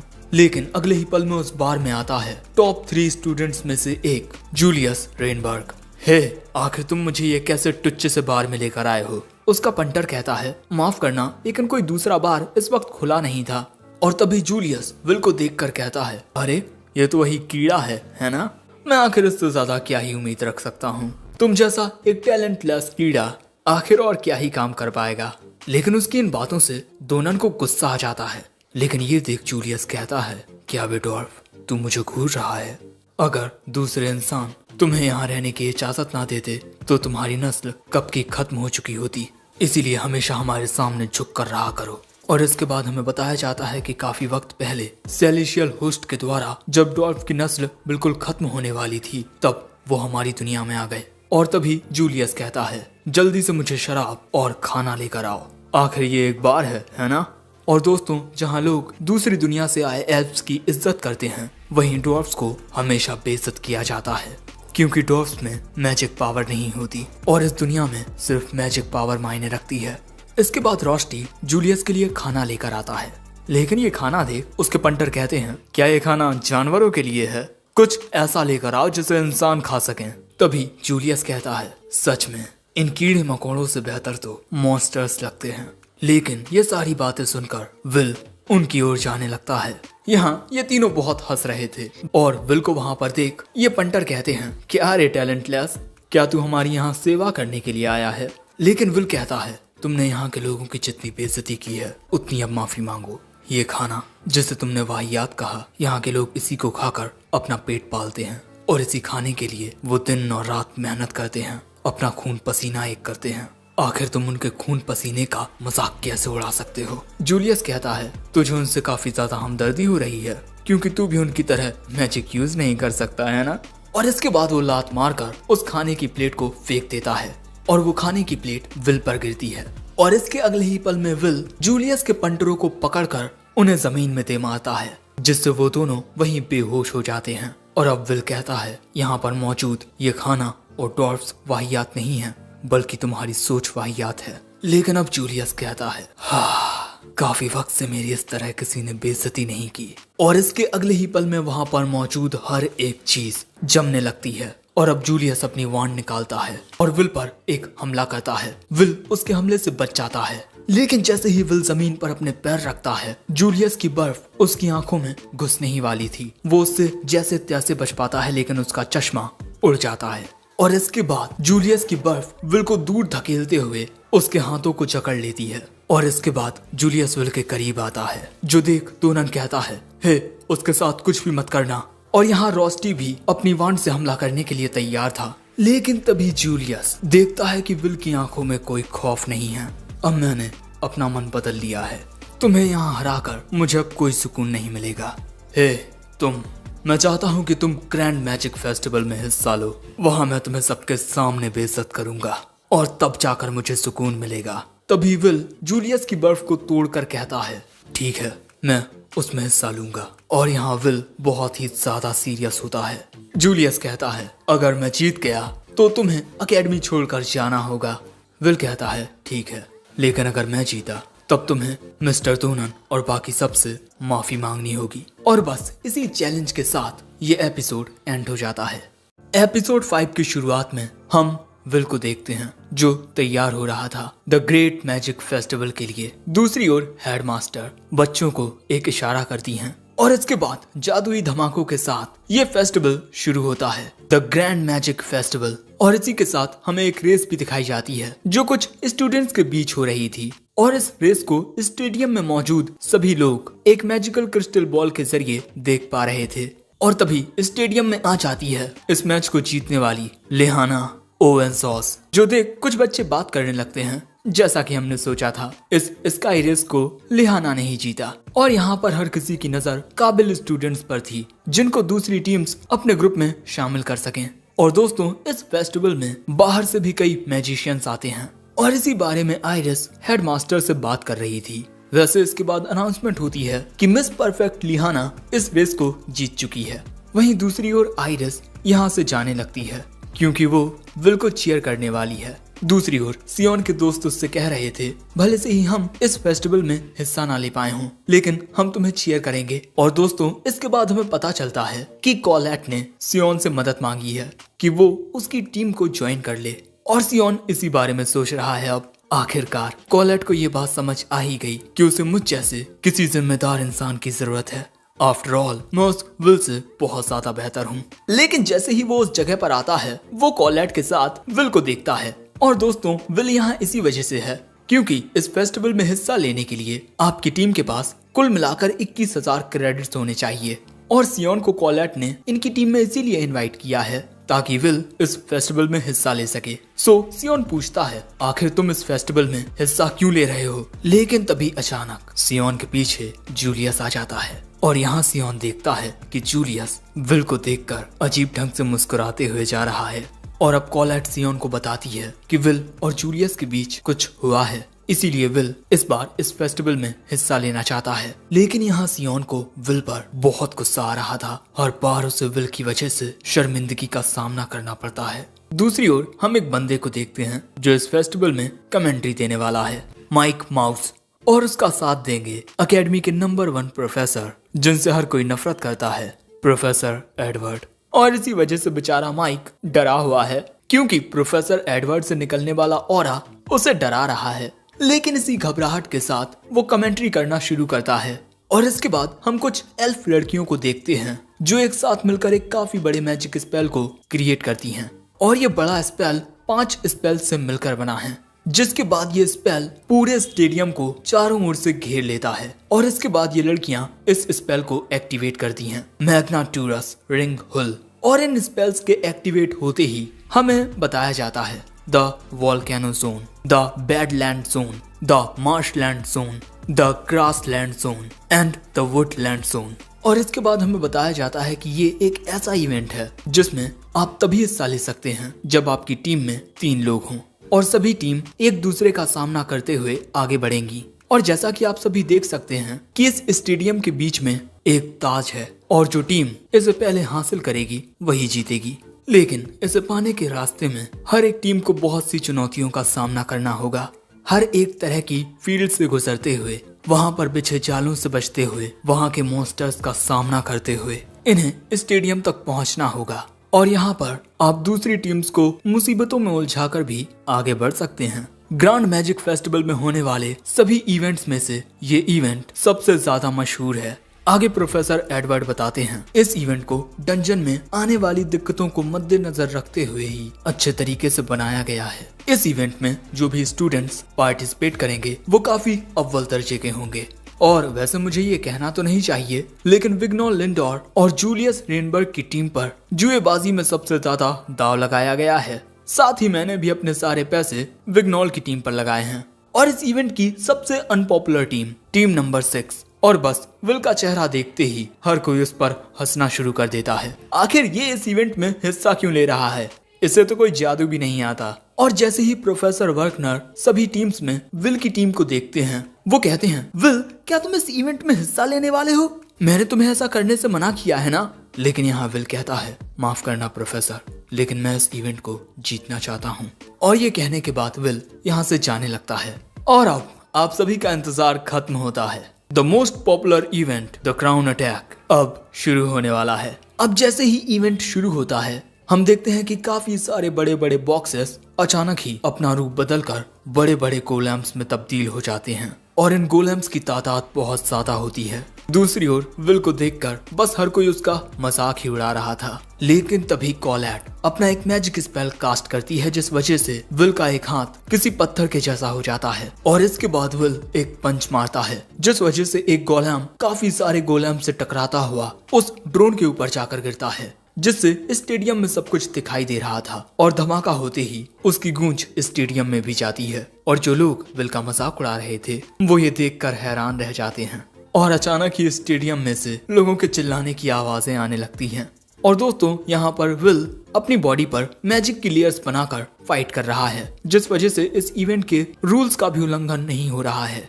और दोस्तों यहाँ पर विल गोलेम्स की पूरी सेना को साफ कर चुका है और इसी तरह विल आगे बढ़ना जारी रखता है। लेकिन विल ने अब तक जो जो किया है वो सब याद करते हुए सियोन खुद से कहता है उसने मेरी जान बचाई थी, उसके द्वारा बचाए जाने से अच्छा होता कि मैं मर जाता। मैं ये शर्मिंदगी नहीं सह सकता।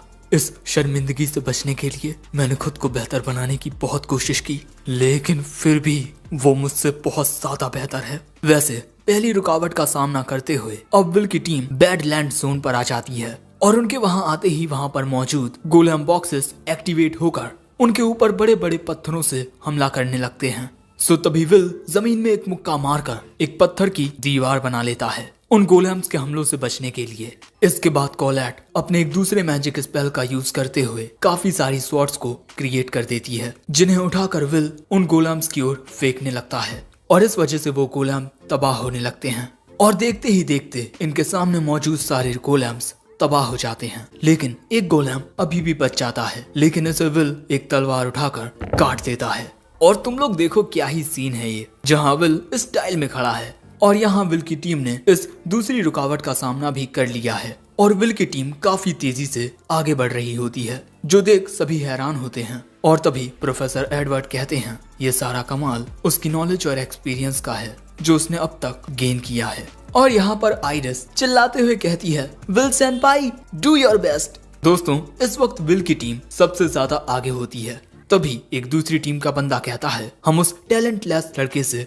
हार नहीं सकते, लेकिन तभी अचानक इसकी टीम का एक लड़का वहीं गिर जाता है और अगले ही पल में इनके पीछे कुछ मॉन्स्टर्स आ जाते हैं। ये कुछ प्लांट मॉन्स्टर्स होते हैं जो इन तीनों को अपने टेंटिकल में फंसाकर इन्हें खा जाते हैं। और इसके बाद हमें बताया जाता है कि हर एक जोन में काफी सारे ट्रैप्स हैं, लेकिन फिर भी इन सभी चुनौतियों का सामना करते हुए विल की टीम सबसे ज्यादा आगे होती है। और बस यही सब सुनकर जूलियस का दिमाग खराब होने लगता है। लेकिन दोस्तों जूलियस भी एक ही बार में उसके सामने मौजूद सारे गोलेम्स को जमा चुका था, लेकिन तभी उसके टीम के साथ ही कहते हैं जूलियस अगर ऐसा ही चलता रहा तो उस कीड़े की टीम जीत जाएगी। लेकिन तभी जूलियस मुस्कुरा कर कहता है इसमें कोई भी दिक्कत नहीं है। दूसरी ओर हम देखते हैं कि विल की team final area the enchanted woods तक पहुंच जाती है, लेकिन उनके यहाँ पहुंचते ही काफी सारे स्पेल्स एक्टिवेट हो जाते हैं। ये एक टाइप का चेन मैजिक होता है और यहाँ पर विल इन सभी सर्कल्स को काटने लगता है, यानी कि अपनी तलवार से कैंसिल करने लगता है, जिस वजह से वो सारे मैजिक स्पेल्स वहीं फटकर मिटने लगते हैं। और हम विल को फिर से मस्त स्टाइल में देखते हैं। दूसरी ओर माइक प्रोफेसर एडवर्ड से कहता है आप इस बारे में क्या कहना चाहेंगे, आखिर ये डार्क मैजिक के ट्रैप्स आपने ही लगाए थे। लेकिन प्रोफेसर एडवर्ड कुछ नहीं कहते। वहीं दूसरी ओर जैसे जैसे विल की टीम स्टेडियम के नजदीक पहुंचेगी उनका सामना दूसरी टीम से होगा और आखिर में विल का मुकाबला जूलियस से होगा और विल उसका मुकाबला करने के लिए तैयार होता है। लेकिन जैसे ही वो जरा आगे बढ़ता है अचानक ही उसमें एक बर्फ का स्टोन आकर उसकी बॉडी के आर पार हो जाता है, लेकिन वो बाल बाल बच जाता है, उसे कोई चोट नहीं लगती। वैसे ये हमला किया होता है जूलियस ने और यहाँ विल को समझ नहीं आता कि आखिर ये इतनी जल्दी यहाँ पहुंच कैसे गया और इसके बाकी के टीममेट्स कहाँ हैं। लेकिन तभी जूलियस फिर से काफी सारे बर्फ के नुकीले पत्थर बनाकर उनसे विल की टीम पर हमला कर देता है और जहाँ पर भी वो हमले हिट हो रहे थे वहाँ काफी सारी बर्फ जम जा रही थी। विल इन हमलों से बचने लगता है, लेकिन तभी अचानक हम देखते हैं कि सियोन के अंदर की आग वहाँ पर जमी हुई बर्फ को पिघलाने लगती है और इसके बाद सियोन अपनी फायर पावर को रिलीज करते हुए एक स्पेल कास्ट करने लगता है और उसकी मैजिक पावर उसकी बॉन्ड से वो स्पेल क्रिएट करने लगती है। और इसके बाद सियोन अपने इस स्पेल से अटैक करता है, लेकिन क्योंकि उसके सामने विल होता है इसीलिए कोलैट विल के सामने एक शील्ड बना देती है, लेकिन वो खुद उस स्पेल के प्रेशर की वजह से दूर फेंक जाती है और जिसके बाद वहाँ एक धमाका होता है, काफी बड़ा धमाका जिसकी गूंज स्टेडियम तक आती है। हम देखते हैं कि जंगल के आसपास के सभी पेड़ जलकर खाक हो चुके हैं। विल को कोलैट की शील्ड बचा लेती है। इसके बाद विल देखता है अपने सामने का नजारा, सब कुछ जलकर खत्म हो चुका है और इसके बाद विल के सामने सियोन आता है। हम देखते हैं कि कोलैट भी विल को सही सलामत होती है, लेकिन वो देखती है कि विल और सियोन एक दूसरे के आमने सामने खड़े हैं। आखिर तुम ये क्या कर रहे हो सियोन? सियोन कहता है मैं अब तक तुम्हारे इस खेल को खेलता रहा बिल्कुल चुपचाप, है ना कोलैट, लेकिन अब मुझे तुम्हारी मदद करने के बदले में कुछ चाहिए, मुझसे लड़ो मैजिक लेस। विल कहता है लेकिन मैं तुमसे क्यों लड़ूं?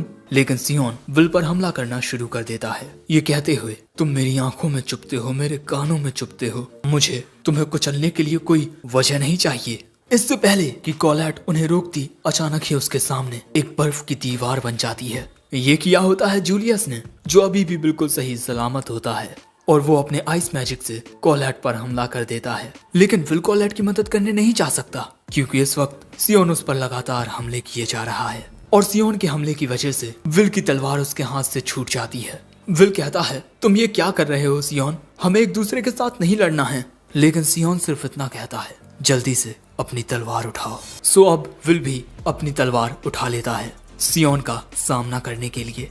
और अब इन दोनों के बीच एक घमासान मुकाबला होने वाला है जो शायद से सब कुछ तबाह कर देगा। और वैसे विल सियोन के साथ लड़ते हुए काफी थक जाएगा, तो फिर वो जूलियस का सामना कैसे करेगा? इसका जवाब तुम्हें अगले एपिसोड में मिलेगा। लेकिन तभी हमें बताया जाता है कि सियोन अब तक विल को किन नजरों से देखता आया है। दूसरे बच्चे विल का बहुत मजाक उड़ाते थे क्योंकि उसमें कोई मैजिक नहीं था, और बच्चों ने उसकी पीठ पर एक कागज भी चिपका दिया था जिस पर मैजिक लेस लिखा था। लेकिन सियोन उस कागज को जला देता है और कहता है, मैं तुम्हें अपना अंडरलिंग बना सकता हूँ, फिर कोई भी तुम्हारा मजाक नहीं उड़ाएगा। लेकिन विल उसकी बातों पर ध्यान ना देते हुए आगे बढ़ता रहता है। सियोन उसके पास जाकर कहता है, हे, मुझे इग्नोर करना बंद करो। लेकिन तभी विल बड़े अजीब ढंग से कहता है, मेरे रास्ते से हट जाओ। और इसी वजह से सियोन उसे छोड़ देता है और विल यहाँ से चला जाता है। भले से ही दूसरे बच्चे हमेशा विल का मजाक उड़ाते हों, लेकिन उसने कभी उन बातों पर ध्यान नहीं दिया। वो हमेशा आगे बढ़ने के बारे में सोचता, और बस इसी दिन से सियोन को विल से नफरत हो गई। और अब हम प्रेजेंट में देखते हैं कि विल सियोन के हमलों से बचकर भाग रहा है, लेकिन सियोन विल पर हमले करना जारी रखता है। विल अपनी तलवार से सियोन के हमलों को रोकता है, लेकिन तभी सियोन अपने मैजिक से विल के पैर को पकड़ लेता है। लेकिन जैसे ही विल अपने पैर को उस पकड़ से छुड़ाता है, तभी सियोन आग का एक खतरनाक हमला करता है जो सीधा विल को लगता है। लेकिन फिर भी विल सियोन के सामने खड़ा रहता है, जो देख सियोन कहता है, कब तक मेरे हमलों से बचोगे? आओ मुझ पर हमला करो। लेकिन विल कहता है, नहीं, हम एक ही टीम में हैं, और अगर मैं मिस्टर डोनन और बाकी सबसे किए अपने वादे को निभाना चाहता हूँ तो मैं इस वक्त ये तुम्हारे साथ नहीं कर सकता। सियोन कहता है, अगर तुम मुझ पर हमला नहीं करोगे तो मैं तुम्हें जला दूंगा। और वो फिर से विल पर हमले करने लगता है, और स्टेडियम में मौजूद हर कोई बस इसी मैच को देख रहा था कि किस तरह दो टीममेट्स आपस में ही फाइट कर रहे हैं। प्रोफेसर एडवर्ड, आप इस बारे में क्या कहना चाहेंगे? वो कहते हैं, वजह कोई भी हो, लेकिन टीममेट्स का आपस में लड़ना नियमों के खिलाफ है, और ये देख मुझे जरा भी अच्छा नहीं लग रहा। लेकिन दोस्तों, हम साफ तौर से देख सकते हैं कि प्रोफेसर को बहुत मजा आ रहा है। लेकिन सियोन की ऐसी हरकत की वजह से लोगों की नजरों में उसकी इज्जत घट जाती है, और इस लड़ाई की वजह से किकी के साथ साथ रोस्टी भी काफी परेशान होता है। लेकिन तभी वहाँ पर आइरिस आ जाती है, और वो आते ही रोस्टी से कहती है, काफी वक्त बाद मिल रहे हैं, है ना रोस्टी? और इसके बाद आइरिस रोस्टी के बगल में बैठकर विल को चीयर करने लगती है, जो देख रोस्टी कहता है, तुम तो हमेशा भीड़ को फॉलो करने वाली शख्स हो, तो फिर विल को इतना सपोर्ट क्यों? आइरिस बताती है कि उसे विल के बारे में किसी खास इंसान ने बताया है, और पहले उसे विल में जरा भी दिलचस्पी नहीं थी, लेकिन अब वो उसे बहुत भा चुका है। वैसे दोस्तों, रोस्टी को भी विल की काफी ज्यादा चिंता हो रही थी। आखिर रोस्टी विल से बहुत ही ज्यादा प्यार करता है, और साथ ही कॉलेट भी विल से बहुत प्यार करती है। लेकिन इसके बाद हम कॉलेट को देखते हैं, जो जूलियस के बर्फीले हमलों से बचकर भाग रही थी। क्या हुआ कॉलेट? अगर तुम इसी तरह मुझसे भागती रही तब लोग समझेंगे कि तुम अर्थ प्रिंसेस कहलाने के लायक नहीं। और ये बात सुनते ही कॉलेट जूलियस के अगले हमले को रोक देती है। लेकिन तभी जूलियस के एक हमले की वजह से एक ट्रैप एक्टिवेट हो जाता है, और कॉलेट उस ट्रैप में फंस जाती है। और इसके बाद एक बहुत ही बड़ा धमाका होता है। और दोस्तों, एक बहुत ही ज्यादा चौंकाने वाली बात, स्टेडियम में मौजूद हर एक क्रिस्टल में सभी को जूलियस दिखाई दे रहा था, हर एक टीम का सामना करते हुए। और एक जूलियस विग्नोल की टीम का भी सामना करने के लिए खड़ा था, और ये होता है जूलियस का एक सीक्रेट वेपन। लेकिन तभी विग्नोल अपने मैजिक से जूलियस के नीचे एक स्पेल कास्ट कर देता है, और उस हमले की वजह से हम देखते हैं कि आखिर में वहाँ पर जूलियस का एक बर्फ का पुतला बचता है, जो देख विग्नोल कहता है, बहुत बढ़िया जूलियस, आखिर किसने सोचा था कि जूलियस के पास कोई ऐसा पैतरा भी होगा। और इसके बाद कमेंट्री होती है, मुझे नहीं पता कि कैसे, लेकिन टीम 12 के सामने आए जूलियस को विग्नोल पल भर में ही हरा चुका है। वहीं दूसरी ओर हम स्टेडियम के ऊपर दो लड़कियों को देखते हैं, जो आपस में इसी फेस्टिवल को लेकर आपस में बातें कर रही थीं। और ये दोनों इस मैच को अच्छे से ऑब्जर्व इसीलिए कर रही हैं क्योंकि इन्हें इनकी रिपोर्ट लेडी एलनोर को देनी है। वहीं दूसरी ओर कुछ बच्चे बातें कर रहे थे, अगर सियोन इस तरह अपने ही टीममेट के साथ ना लड़ता तब उसकी टीम जीत सकती थी। वहीं सियोन के दोस्तों को भी समझ नहीं आता कि आखिर सियोन ने ऐसा क्यों किया, वो भी इतने बड़े ग्रैंड मैजिक फेस्टिवल में। आखिर वो इतना गुस्से में क्यों है? जिस पर ये दूसरा लड़का कहता है, शायद से मैं सियोन को समझ सकता हूँ। वो विल को इसीलिए एकेडमी से बाहर निकलवाना चाहता है क्योंकि विल उसके हिसाब से नहीं चलता। दूसरी ओर हम देखते हैं कि विल और सियोन एक साथ लड़ते हुए काफी थक चुके हैं और विल को समझ नहीं आता कि आखिर क्यों सियोन उससे लड़े जा रहा है। और तभी हमें पास्ट का एक सीन दिखाया जाता है जहाँ पर विल अपनी पढ़ाई कर रहा था, लेकिन तभी कुछ बच्चे आकर उसकी सभी किताबों को उड़ा देते हैं। और बस विल को यही बात समझ नहीं आती थी कि क्यों आखिर हर कोई उसे इस तरह परेशान करता था। मुझे पता है कि मैं एक फेलर हूँ, लेकिन तुम्हें बार बार मुझे ये याद दिलाने की जरूरत नहीं। मैंने कभी किसी से कुछ नहीं मांगा, ना ही किसी से कोई उम्मीद रखी। मैं चाहता हूँ कि दूसरे बस मुझे अकेला छोड़ दें। और ऐसी ही सोच की वजह से उसने सियोन को इग्नोर किया था, साथ ही उसे उसके रास्ते से हट जाने के लिए भी कहा था। मैं अपना वक्त बर्बाद नहीं कर सकता, मुझे अपने सपने को हासिल करना है, मुझे एल्फी तक पहुंचना है। और इसी के चलते वो सियोन से दूर जाता गया और तब से लेकर आज तक सियोन विल से नफरत करता आया है। और आज प्रेजेंट में भी सियोन अपने एक पावरफुल फायर मैजिक को कास्ट करता है जिससे एक फायर ईगल बन जाता है। और इसके बाद वो इस ईगल को विल पर हमला करने के लिए भेज देता है, लेकिन विल हवा में उछलकर अपनी तलवार से उस ईगल का एक पंख काट देता है। और इसी मौके का फायदा उठाकर वो सियोन पर हमला करने के लिए जाता है, लेकिन तभी वो ईगल खुद को रीजनरेट करके विल पर एक फायर अटैक करता है। जैसे ही विल उस हमले से बचता है, सियोन सामने से हमला कर देता है, लेकिन विल उस हमले को अपने हाथ से रोकने लगता है और वो जैसे तैसे इस हमले को रोक भी लेता है। लेकिन अब ये दोनों बहुत ही ज्यादा थक चुके हैं। पर सियोन के साथ उसका फ्लेम गार्जियन ईगल होता है और ये लड़ाई देखकर तो प्रोफेसर एडवर्ड भी हैरान हो जाते हैं, क्योंकि इस वक्त सियोन हाई लेवल के फायर स्पेल्स का यूज कर रहा है, यहाँ तक कि उसने एक गार्जियन को भी सम्मन कर लिया है। और इसी वजह से फायर फैक्शन स्काउट के रॉज हॉलैंड की नजर सियोन पर ही थम जाती है। सियोन काफी ज्यादा टैलेंटेड है, लेकिन वो क्लास के टॉप 3 स्टूडेंट से पीछे है। लेकिन कोई नहीं बता सकता कि एक स्टूडेंट में कितना पोटेंशियल है। जब हमें लगता है कि कोई स्टूडेंट एक मामूली सी चिड़िया है, तभी अचानक वो एक बाज में तब्दील हो जाता है। और इसी मैच को देख रहे हैं ऊपर से फ्लेम एम्परर्स वांड, कैरियट इंसिंडिया वाइसमैन। वहीं बैटलफील्ड में हम देखते हैं कि सियोन की आग की वजह से वो जगह बहुत ही ज्यादा गर्म हो चुकी है। और यहाँ सियोन कहता है, क्या तुम में इतनी ही ताकत थी? आलसी लड़के, उस इविल सेंटिनल को हराते वक्त तुम इससे ज्यादा बेहतर थे। लेकिन यहाँ विल फिर से कहता है, मुझे समझ नहीं आ रहा कि मैं और तुम आखिर लड़ क्यों रहे हैं। आखिर तुम ऐसा कैसे कह सकते हो? मुझे सभी के सामने इतना बेइज्जत करके आखिर तुम ऐसा कैसे कह सकते हो? तो आखिर अब तुम मेरा सामना करने के लिए क्यों नहीं आते? तभी विल कहता है, मैंने तुमसे लड़ने के बारे में कई दफा सोचा है, लेकिन इस वक्त मुझे जूलियस को हराना है। तुम्हारा यही बर्ताव मुझे अंदर से नोचता है। इतना सब होने के बाद भी तुम हार नहीं मानते, और आखिर क्यों तुम मुझे हमेशा अनदेखा करते हो? जरा मेरी ओर देखो, मुझे कोई फर्क नहीं पड़ता कि तुम्हारे हालात कैसे हैं, लेकिन बस अब बहुत हो गया। तभी विल को फिर से अपना पास्ट याद आता है। मैं हमेशा यही कहता कि मुझे अकेला छोड़ दो, लेकिन कहीं ना कहीं मेरा दिल अकेला नहीं रहना चाहता था। इसीलिए सियोन, अगर तुम समझते हो कि मुझ में काबिलियत है, तब मैं तुम्हारा सामना अपनी पूरी ताकत से करूंगा। और ये देख सियोन कहता है, आखिरकार तुम मुझसे लड़ने के लिए सीरियस हो ही गए। और इसके बाद सियोन अपने फ्लेम गार्जियन को बुलाता है। और यहाँ विल भी ये बात जानता था कि उस गार्जियन पर कोई भी मामूली हमला काम नहीं करेगा।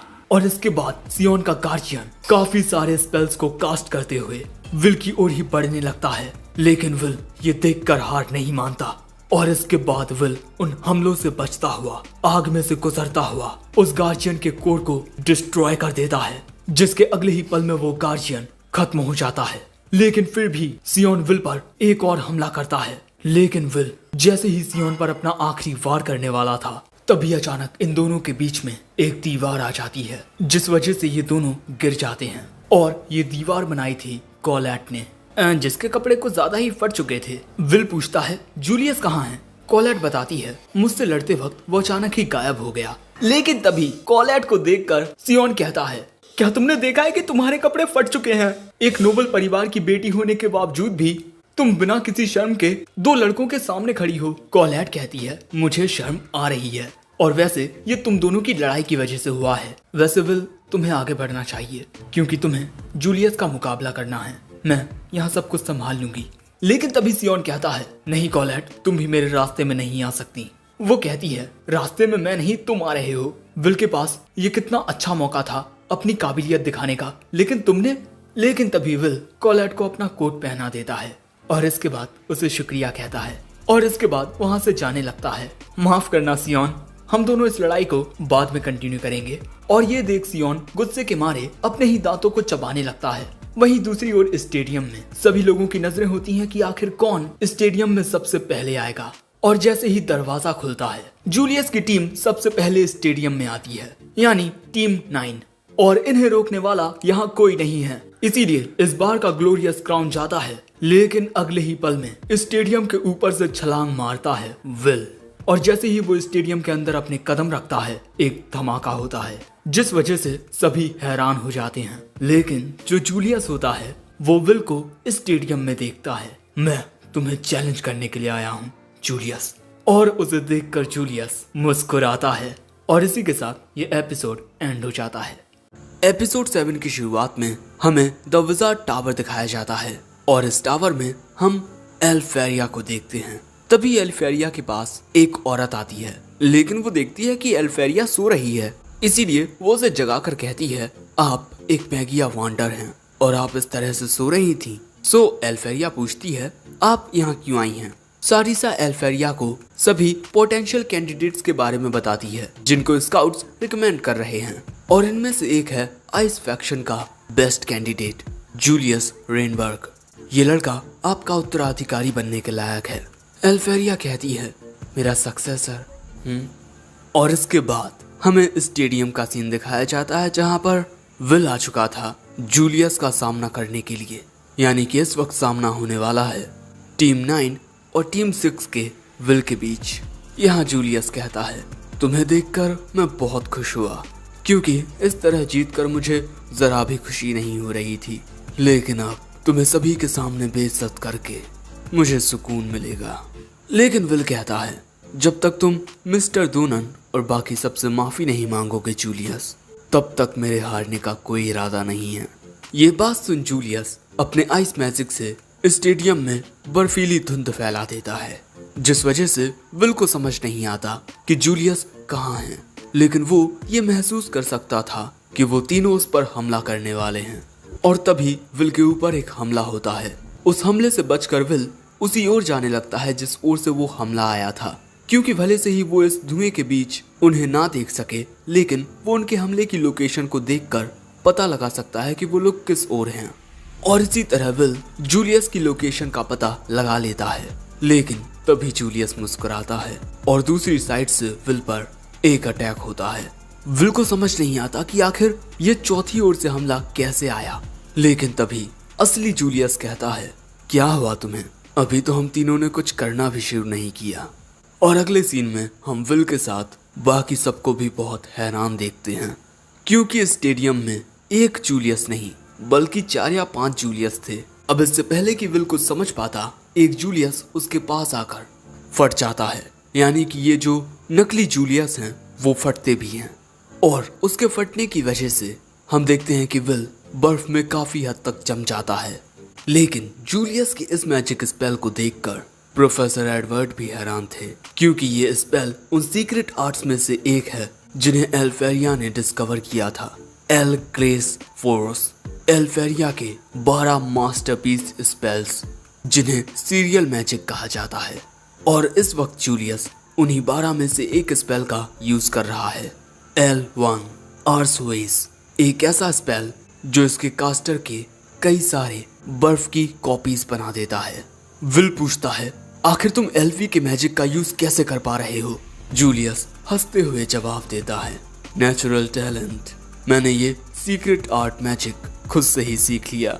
और जैसा मैंने सोचा था, एल्फेरिया द मैगिया वांडर कुछ खास इंप्रेसिव नहीं है और एक दिन मैं ये पूरी दुनिया को साबित कर दूंगा। लेकिन ये बात सुनते ही विल जूलियस की बर्फ को तोड़कर उस पर हमला करने के लिए जाता है। लेकिन तभी वो सभी जूलियस जो विल को घेरे हुए थे वो उस पर एक साथ कई सारे आइस अटैक्स करने लगते हैं। और इसके बाद विल को घेरे हुए जूलियस हमला करना बंद करके एक अजीब सी आइस लाइटनिंग में तब्दील हो जाते हैं। और फिर एक साथ मिलकर एक ऐसा पिंजरा बना लेते हैं जिसमें विल कैद हो जाता है, एक रिमोट सर्कल। और उसे तोड़ने की विल कोशिश करता है, लेकिन उस केज को कुछ नहीं होता। और अगर विल इसके अंदर ज्यादा देर तक रहा तब वो जम जाएगा। और इसके बाद जूलियस एक बहुत बड़ा आइस अटैक क्रिएट करता है और उसे विल के ऊपर छोड़ देता है, और वो हमला वहां विल को कुचल देता है, जो देख सब हैरान रह जाते हैं। और ये देख प्रोफेसर एडवर्ड कहते हैं, जरा सा भी हिले बिना इस बच्चे ने अपने दुश्मन को हरा दिया, यही एक असली मैच की पहचान होती है। और विल को बर्फ में जमाने के बाद असली जूलियस कहता है, स्टेडियम में मौजूद सभी स्काउट्स देखिए, एल्विस वीना यानी कि एल्फेरिया द मैगिया वांडर के सीक्रेट आर्ट को सीख कर अब मेरा आइस मैजिक बहुत ताकतवर हो चुका है, और मैं ये आप सभी को सिद्ध करूंगा कि मैं जूलियस रेनबर्ग एल्फेरिया का सक्सेसर हूँ। जो देख बच्चे भी आपस में बातें करने लगते हैं कि हाँ ये बहुत ज्यादा ताकतवर है। और वहीं आइरिस मन में कहती है, इसने यहाँ शो ऑफ करने के लिए विल का यूज किया, ये चालें बहुत अच्छी चल लेता है, लेकिन। और तभी रोस्टी कहता है, अगर वो इस वक्त हार गया तो कितना अजीब लगेगा। और इसके अगले ही पल में जूलियस देखता है कि उसका वो बर्फीला हमला कटकर वहीं पिघलने लगता है और उसके अंदर से विल निकलता है। जूलियस को समझ नहीं आता कि आखिर विल उस हमले से कैसे बच गया, लेकिन विल कहता है, शुक्रिया जूलियस, तुम्हारी बर्फ ने अब मुझे काफी ठंडा कर दिया है। वो क्या है कि मेरी एक बहुत बुरी आदत है, जब भी बात एल्फी की आती है तब मैं गर्म दिमाग का हो जाता हूँ। लेकिन तभी जूलियस अपनी सभी कॉपीज के साथ विल पर हमला करता है और उसे लगता है कि यह हमला विल में लग गया है, लेकिन तभी अचानक विल इनके पीछे आकर जूलियस के दोनों साथियों को हराते हुए कहता है, तुम्हारा L1 आर्सवेस परफेक्ट नहीं है। और विल की हमला करने की ये तरकीब देखकर एडवर्ड को याद आता है कि इसी तरह विल ने उस पर भी हमला किया था। और इसके बाद हम देखते हैं कि जूलियस की सभी बर्फीली कॉपीज अब टूटने लगी हैं। किसी को कुछ समझ नहीं आता कि आखिर जूलियस की कॉपीज टूट क्यों रही हैं, लेकिन हमें पता चलता है कि जूलियस अपने साथियों की मदद से अपनी इन कॉपीज को सपोर्ट कर रहा था, लेकिन उसके साथियों के हारते ही ये सपोर्ट सिस्टम टूट गया और जूलियस अकेला एल्फेरिया के इस मैजिक को यूज नहीं कर सकता। और इसीलिए विल कहता है, तुम एल्फी के सामने कुछ नहीं हो। लेकिन ये बात सुन जूलियस को गुस्सा आ जाता है। दूसरी ओर एल्फेरिया सारिसा से कहती है, अगर इसमें लिखी हर एक बात सच है तब मेरा सक्सेसर जूलियस रेनबर्ग ही होगा, लेकिन ये वो सक्सेसर नहीं है जो मैं चाहती हूँ, बल्कि मैं तो अपने साथ एक योद्धा चाहती हूँ, और वही योद्धा है हमारा विल। और यहाँ विल जूलियस से कहता है, तुम्हारा आर्सवेस परफेक्ट नहीं है, गार्जियंस अपने अकॉर्डिंग ही बिहेव कर सकते हैं, लेकिन आर्सवेस को कंट्रोल करना पड़ता है। लेकिन तुम्हारे साथियों का तुम्हारे साथ सपोर्ट टूट जाने की वजह से अब तुम उन्हें कंट्रोल नहीं कर सकते। लेकिन ये बात सुन जूलियस एक हमला करते हुए कहता है, तुम जैसे एक मैजिक लेस लड़के के पास मुझसे ये कहने का कोई अधिकार नहीं है। लेकिन विल आसानी से जूलियस के इस हमले को काट देता है। लेकिन अगले ही पल में जूलियस अपने उसी कटे हुए हमले से एक धमाका करता है, और इस धमाके के बाद विल को स्टेडियम के चारों ओर बस जूलियस ही जूलियस दिखाई देने लगते हैं। और इसके बाद वो सभी जूलियस एक साथ विल पर हमला करना शुरू कर देते हैं। लेकिन विल आसानी से उन हमलों से बचने लगता है, और हमें पता चलता है कि जूलियस कुछ वक्त के लिए अकेला भी आर्सवेस का इस्तेमाल कर सकता है। और जब तक विल असली जूलियस पर हमला नहीं करता, बाकी के जूलियस लगातार विल पर हमला करते रहेंगे। और जूलियस को यकीन होता है कि विल पहचान नहीं पाएगा कि असली जूलियस कौन है। लेकिन तभी अचानक विल उसके सामने आ जाता है, जो देख जूलियस बर्फ की दीवार बनाता है। लेकिन विल उस दीवार को काटते हुए जूलियस को दूर फेंक देता है। इसके बाद जूलियस पूछता है, आखिर तुम्हें पता कैसे चला कि मैं ही असली हूँ? विल बताता है कि जब इन आइस कॉपीज को सही से कंट्रोल ना किया जाए तब इनके पैरों के नीचे बर्फ जमने लगती है, और बस इसके बाद जूलियस के सभी कॉपीज टूट जाते हैं। लेकिन ये देख जूलियस पूछता है, आखिर तुम जैसा एक मैजिक लेस पर्सन मुझसे बेहतर कैसे हो सकता है, बताओ मुझे। विल कहता है, मैं और एल्फेरिया दोनों अनाथ थे और हम दोनों सेम ऑर्फनेज में पले बड़े, इसीलिए मैं उसके मैजिक को बहुत अच्छे से जानता हूँ। और मैंने उसके मैजिक को सीखने की बहुत कोशिश की, लेकिन मैं ये कभी ना कर सका। लेकिन तभी दूर से एल्फेरिया कहती है, चिंता मत करो, हमारे एक साथ बिताए वो पल, हमारी यादें और तुम्हारी मेहनत कभी जाया नहीं जाएंगी। और बस इसीलिए विल को एल्फेरिया के मैजिक की हर एक कमजोरी पता है। लेकिन जूलियस ये बात मानने से मना कर देता है कि तुम जैसा एक मैजिकलेस मुझसे बेहतर नहीं हो सकता। लेकिन विल जूलियस के हमले को काटते हुए कहता है, तुम सच में बहुत ज्यादा काबिल हो। कोई भी दूसरा मेज अब तक एल्फी के मैजिक को रिप्रोड्यूस नहीं कर सका, लेकिन आर्सवेस वो मैजिक स्पेल है जो एल्फी ने बस 2 साल की उम्र में क्रिएट कर लिया था। इसीलिए उसमें भी बहुत कमियां हैं, लेकिन उस मैजिक को सीखकर तुम अपने आप को कुछ ज्यादा ही महान समझने लगे। और जूलियस को इस बात पर यकीन नहीं हो रहा था कि एल्फेरिया ने बस 2 साल की उम्र में उस स्पेल को क्रिएट कर लिया था। और अब जूलियस खुद को एक छोटी सी बच्ची के लेवल का समझने लगता है। लेकिन इसके बाद जूलियस अपना आपा खोकर अपनी पावर को रिलीज करता है और पूरे स्टेडियम में काफी सारे स्पेल्स को कास्ट कर देता है और अपनी 8 कॉपीज को क्रिएट कर लेता है और कहता है, तुम्हें क्या लगा मैं सिर्फ 4 जूलियस ही क्रिएट कर सकता हूँ? मैं इन सभी की ताकत से तुम्हें यहीं चकनाचूर कर दूंगा। लेकिन विल कहता है, माफ करना जूलियस, लेकिन मुझे 10 एल्फी के द्वारा टॉर्चर किया जा चुका है। लेकिन ये बात सुन जूलियस आग बबूला हो जाता है और विल के ऊपर मल्टीपल अटैक्स कर देता है। लेकिन विल इन सभी हमलों से बचता हुआ एक नकली जूलियस को खत्म कर देता है, जो देख जूलियस विल से दूर भागने लगता है। लेकिन विल जूलियस की इन आइस कॉपीज को खत्म करता हुआ, उनके हमलों से बचता हुआ एक एक करके उन कॉपीज को काटता जाता है। और सच कह रहा हूँ दोस्तों, इस एनिमे के जो फाइट सीन्स है वो काफी ज्यादा अच्छे हैं। वैसे इसी तरह जूलियस की कॉपीज के हमलों से बचकर उनका सामना करते हुए विल उन सभी कॉपीज को खत्म कर देता है। और इसके बाद वो भागकर असली जूलियस के पास जाकर उसमें एक जोरदार मुक्का मारता है और जूलियस दूर जाकर गिरता है, जिससे जूलियस बेहोश हो जाता है। और जो देखकर सभी लोग हैरान रह जाते हैं कि विल ने जूलियस को हरा दिया। एक मैजिकलेस स्टूडेंट ने उस स्टूडेंट को हरा दिया जिसके पास 10,000 क्रेडिट से भी ज्यादा थे। और तभी स्टेडियम में कोलैट और सियोन भी आ जाते हैं और विल की इस फाइट को लिहाना भी देख रही थी, जिसके बाद वो यहाँ से चली जाती है। अब स्टेडियम में कोई भी नहीं था जो विल का सामना कर सके, यानी कि अब ये ताज विल का होता है। लेकिन विल और जूलियस की लड़ाई के बीच विग्नॉल आकर इस ताज पर अपना हक जमा लेता है, यानी कि इस साल के क्राउन अटैक का विनर होता है टीम 12 का विग्नॉल। और बस इसके फिर पटाखे फोड़े जाने लगते हैं। दूसरी ओर एल्फेरिया सारिसा से कहती है, क्या कोई ऐसा स्पेल है जिससे पास्ट को बदला जा सके? वो कहती है, ऐसा कोई स्पेल नहीं होता, लेकिन एक ऐसा फॉरबिडन स्पेल जरूर होता है जिससे यादों को मिटाया जा सके, लेकिन मैं आपको वो इस्तेमाल करने की इजाजत नहीं दे सकती। हम देखते हैं कि एल्फेरिया विल की बातों को सुनकर बहुत ही ज्यादा शर्मा रही थी। विल सभी बच्चों के सामने अपनी और एल्फेरिया की बचपन की बातें करने लगा था और एल्फेरिया की ऐसी हालत देख मुझे नहीं लगता कि मुझे कुछ कहने की जरूरत है। इतना ज्यादा लड़ने के बाद विल थक कर बैठ जाता है और उसे देख सियोन सोचता है, इसने तो जूलियस को भी हरा दिया, लेकिन मैं कसम खाता हूँ कि मैं ही तुम्हें हराऊंगा विल। और सियोन अब वहां से चला जाता है। वहीं कोलैट विल के पास आती है। विल कहता है, माफ करना, ताज तो वो ले गए। लेकिन कोलैट इसी बात से बहुत ज्यादा खुश होती है कि विल सही सलामत है।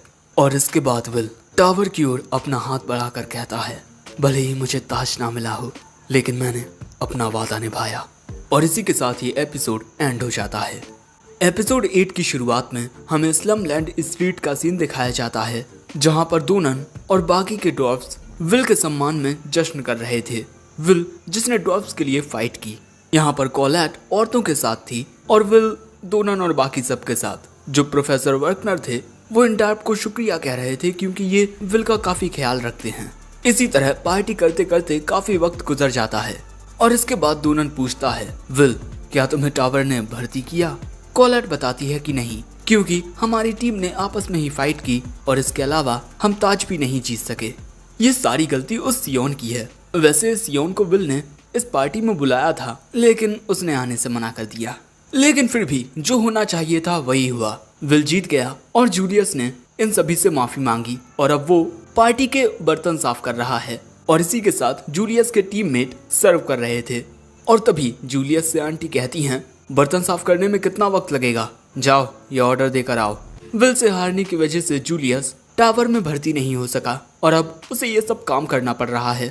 लेकिन जूलियस को इस तरीके से परेशान होता हुआ देख रोस्टी और कॉलेट को काफी अच्छा लग रहा था। लेकिन यहाँ प्रोफेसर वर्कनर को इस बात की चिंता हो रही थी कि इस ग्रैंड मैजिक फेस्टिवल के बाद कल से बेचारा विल खुद को किस तरह हैंडल करेगा। कॉलेट कहती है, अब सभी लोगों से अच्छे से ट्रीट करेंगे क्योंकि वो सभी विल की काबिलियत को देख चुके हैं। प्रोफेसर कहते हैं, काश ऐसा ही होता, लेकिन हकीकत ख्वाबों की दुनिया से अलग होती है। और अगले दिन एकेडमी में हमें पता चलता है कि ऑल स्टूडेंट प्रैक्टिस का वक्त आ चुका है, यानी कि सभी स्टूडेंट्स एक हफ्ते के लिए डंजन में जाएंगे और डंजन में जाने के लिए स्टूडेंट्स अपनी अपनी टीम बनाएंगे।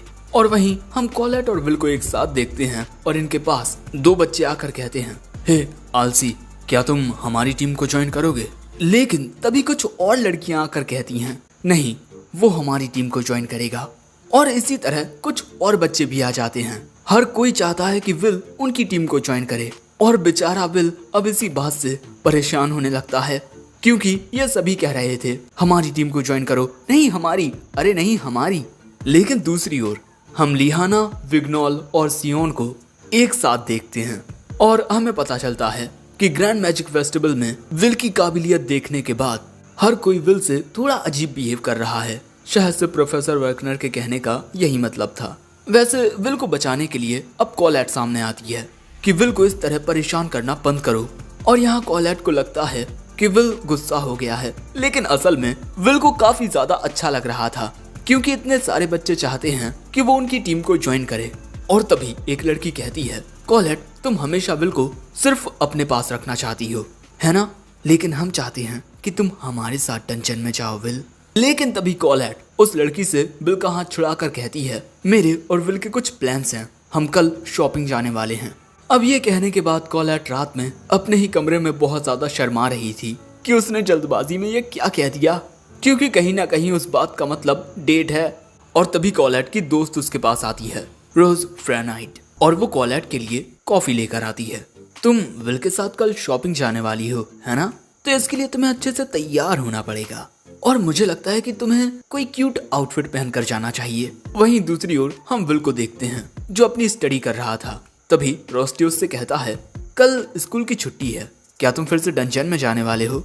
लेकिन विल बताता है कि कल वो शॉपिंग पर जाने वाला है, कॉलेट के साथ all student practice dungeon exploring के लिए जरूरी इक्विपमेंट और मैजिक आइटम्स खरीदने के लिए।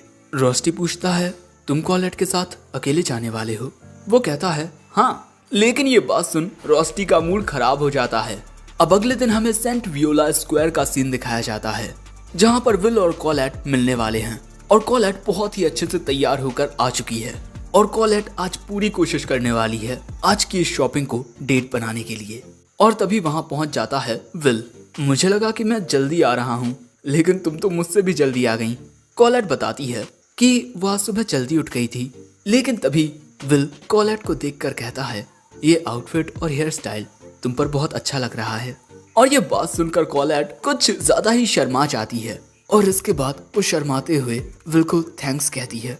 लेकिन तभी वहां पर आ जाता है रोस्टी। माफ करना, मुझे आने में थोड़ी देर हो गई। वैसे गुड मॉर्निंग मिस कॉलेट। लेकिन कॉलेट को पता नहीं होता कि रोस्टी कौन है। सो रोस्टी बताता है, मैं विल का रूममेट हूँ, रोस्टी नोमैन, और ये शायद मेरी आपसे पहली मुलाकात है। और दोस्तों, रोस्टी ने कल रात विल से कहा कि वो भी उसके साथ आएगा और इसके बाद रोस्टी जाकर विल का टाइटली हाथ पकड़ लेता है। चलो शॉपिंग पर चलते हैं। और ये देखकर कॉलेट हक्की बक्की रह जाती है, ये दोनों दोस्त है ना, फिर इस तरह से हाथ क्यों थामे हुए हैं? और तभी रोस्टी कॉलेट को चिढ़ाता है और यहाँ रोस्टी को समझ ही नहीं आता कि आखिर हो क्या रहा है। इसके बाद हम इन्हें एक बुक स्टोर में देखते हैं जहाँ जैसे ही कॉलेट विल के पास जाने की कोशिश करती है वहाँ रोस्टी आ जाता है, बेचारी कॉलेट। और इसके बाद कपड़े खरीदते हुए भी रोस्टी की वजह से कॉलेट विल के पास नहीं जा पाती, ना ही उसे अपने पसंद के कपड़े पहना पाती है। और खाना खाते हुए भी रोस्टी विल का अच्छे से ख्याल रख रहा था। इसी तरह हर एक चीज के दौरान विल के पास रोस्टी होता है और बेचारी कॉलेट अकेली रह जाती है। इसके बाद बेचारी कॉलेट एक कुर्सी पर आकर बैठ जाती है। विल आकर पूछता है कि क्या हुआ तुम्हें कॉलेट। सो कॉलेट कहती है आखिर ये रोस्टी है कौन और ये तुमसे इतना चिपकता क्यों है और क्या तुम दोनों सिर्फ रूममेट्स हो। उस रोस्टी का चेहरा बिल्कुल किसी खूबसूरत लड़की की तरह है।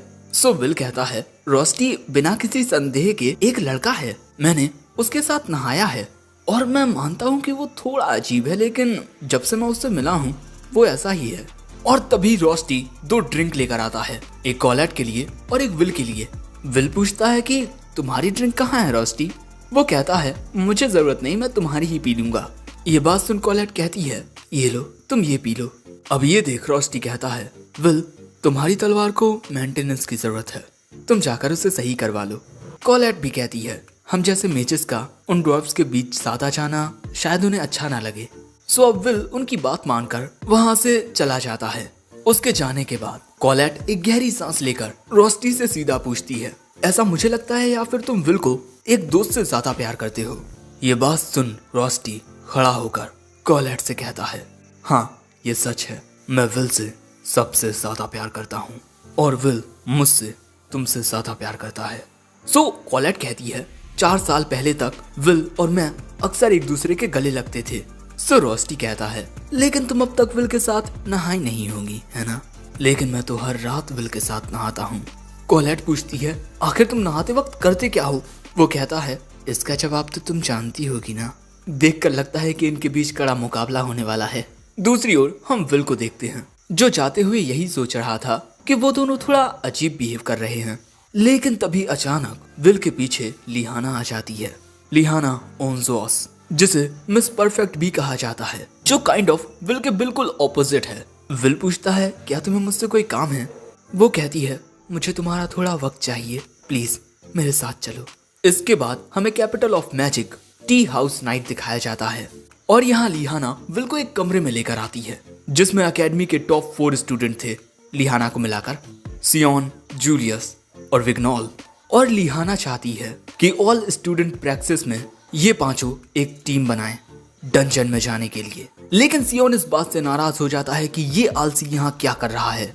जूलियस भी इस बात के खिलाफ होता है। बेचारे विल को भी समझ नहीं आता कि आखिर लिहाना उसे यहाँ क्यों लेकर आई है। लेकिन जैसे ही सियोन विल के पास जाकर उसे कुछ करने की कोशिश करता है तभी विग्नॉल शायद अपने किसी स्पेल को कास्ट करके उस पूरी जगह को ही बदल देता है और इसी वजह से सियोन विल से अब दूर हो जाता है।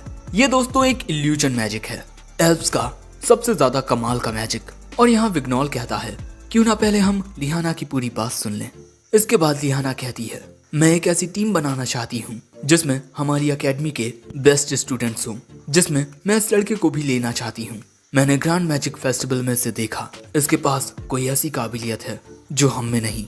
लेकिन जूलियस लिहाना की ये बात मानने से इनकार कर देता है क्योंकि इस विल को तो मैजिक कास्ट करना भी नहीं आता।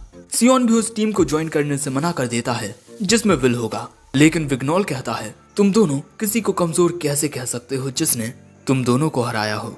इसके पास ऐसी ताकत है जो मॉन्स्टर्स में होती है। इसकी तलवार मैजिक को काट देती है और मैं लिहाना की काफी ज्यादा रिस्पेक्ट करता हूँ। अगर वो इस लड़के को हमारी टीम में लाना चाहती है तो मैं इस बात से भी राजी हूँ। लेकिन उसकी ये बातें सुन इन दोनों को गुस्सा आने लगता है और तभी लिहाना कहती है मैं तुम सभी का इस्तेमाल करके टावर तक पहुंचना चाहती हूँ। मैं आज जितनी बेहतर हूँ मैं उससे भी बेहतर होना चाहती हूँ। ये बात सुन विल पूछता है क्या तुम्हें ग्रैंड मैजिक फेस्टिवल में स्काउट नहीं किया गया। लिहाना कहती है नहीं, वो लोग आए थे मेरे पास। विल पूछता है तो फिर तुमने उस ऑफर को एक्सेप्ट क्यों नहीं किया। वो कुछ अजीब सा रीजन देती है और कहती है हम सभी नीचे हैं, इसीलिए मैं ओनजोस खानदान से हूँ लेकिन हमारा इतना नाम नहीं है और मैं अपने परिवार के नाम को आसमान की ऊंचाइयों तक लेकर जाना चाहती हूँ। मेरे लिए टावर तक पहुँचना ही काफी नहीं है, मैं एक मैगिया वॉन्डर बनना चाहती हूँ और तुम सभी का भी यही सपना है ना। अपने सपनों को पाने के लिए जो भी इस टीम में आना चाहे आ सकता है। उसके लिए इस सिक्के को इस कप में डालना होगा।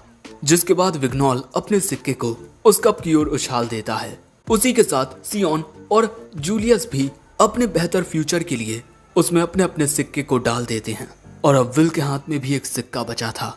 लेकिन हमें पता नहीं चलता कि विल का फैसला क्या है। हम देखते हैं कि इसके बाद विल रोस्टी और कॉलेट के पास आ जाता है जो उसे काफी देर से ढूंढ रहे थे। वो दोनों उससे पूछते हैं कि तुम कहाँ गए थे लेकिन विल रॉस्टी और कॉलेट से आगे बढ़ के उन दोनों से कहता है, मैं ऑल स्टूडेंट प्रैक्टिस में लिहाना की टीम को ज्वाइन करूंगा।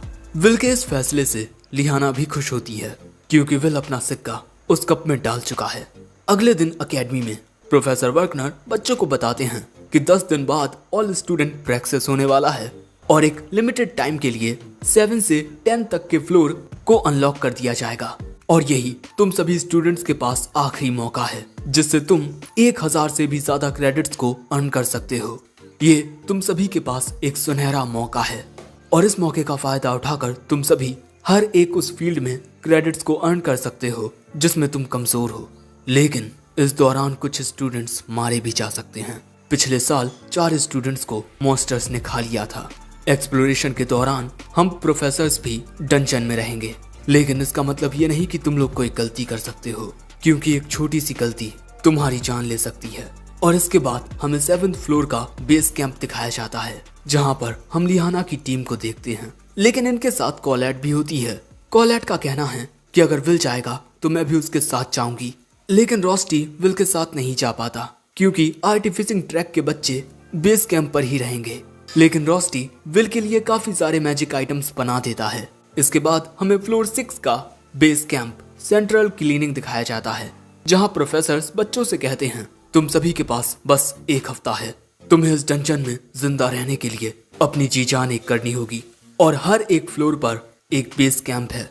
जो मैप्स तुम सभी के पास हैं उन पर तुम उनकी लोकेशन को चेक कर सकते हो और अगर तुम में से किसी को लगता है कि आसपास कोई खतरा है तो सीधा उस फ्लोर के कैंप बेस पर प्रोफेसर के पास पहुंचने की कोशिश करना। और अब ऑल स्टूडेंट प्रैक्टिस शुरू होता है जिसके लिए विल भी तैयार हो गया था। लेकिन यही डंजन के अंदर हम एक आदमी को देखते हैं जो इस डंजन में मौजूद शायद कुछ कीमती चीजें लेने के लिए आया है और उसे एक शख्स ने भेजा है और वो शख्स बहुत ही ज्यादा खतरनाक है और इस आदमी के साथ इसका एक साथी भी होता है और बच्चे भी इसी डंजन में आने वाले हैं। इसीलिए ये आदमी कहता है, अगर उन बच्चों से मेरा सामना हुआ तो ना चाहते हुए भी मुझे उन बच्चों को खत्म करना पड़ेगा। और यही दोस्तों ये एपिसोड एंड हो जाता है।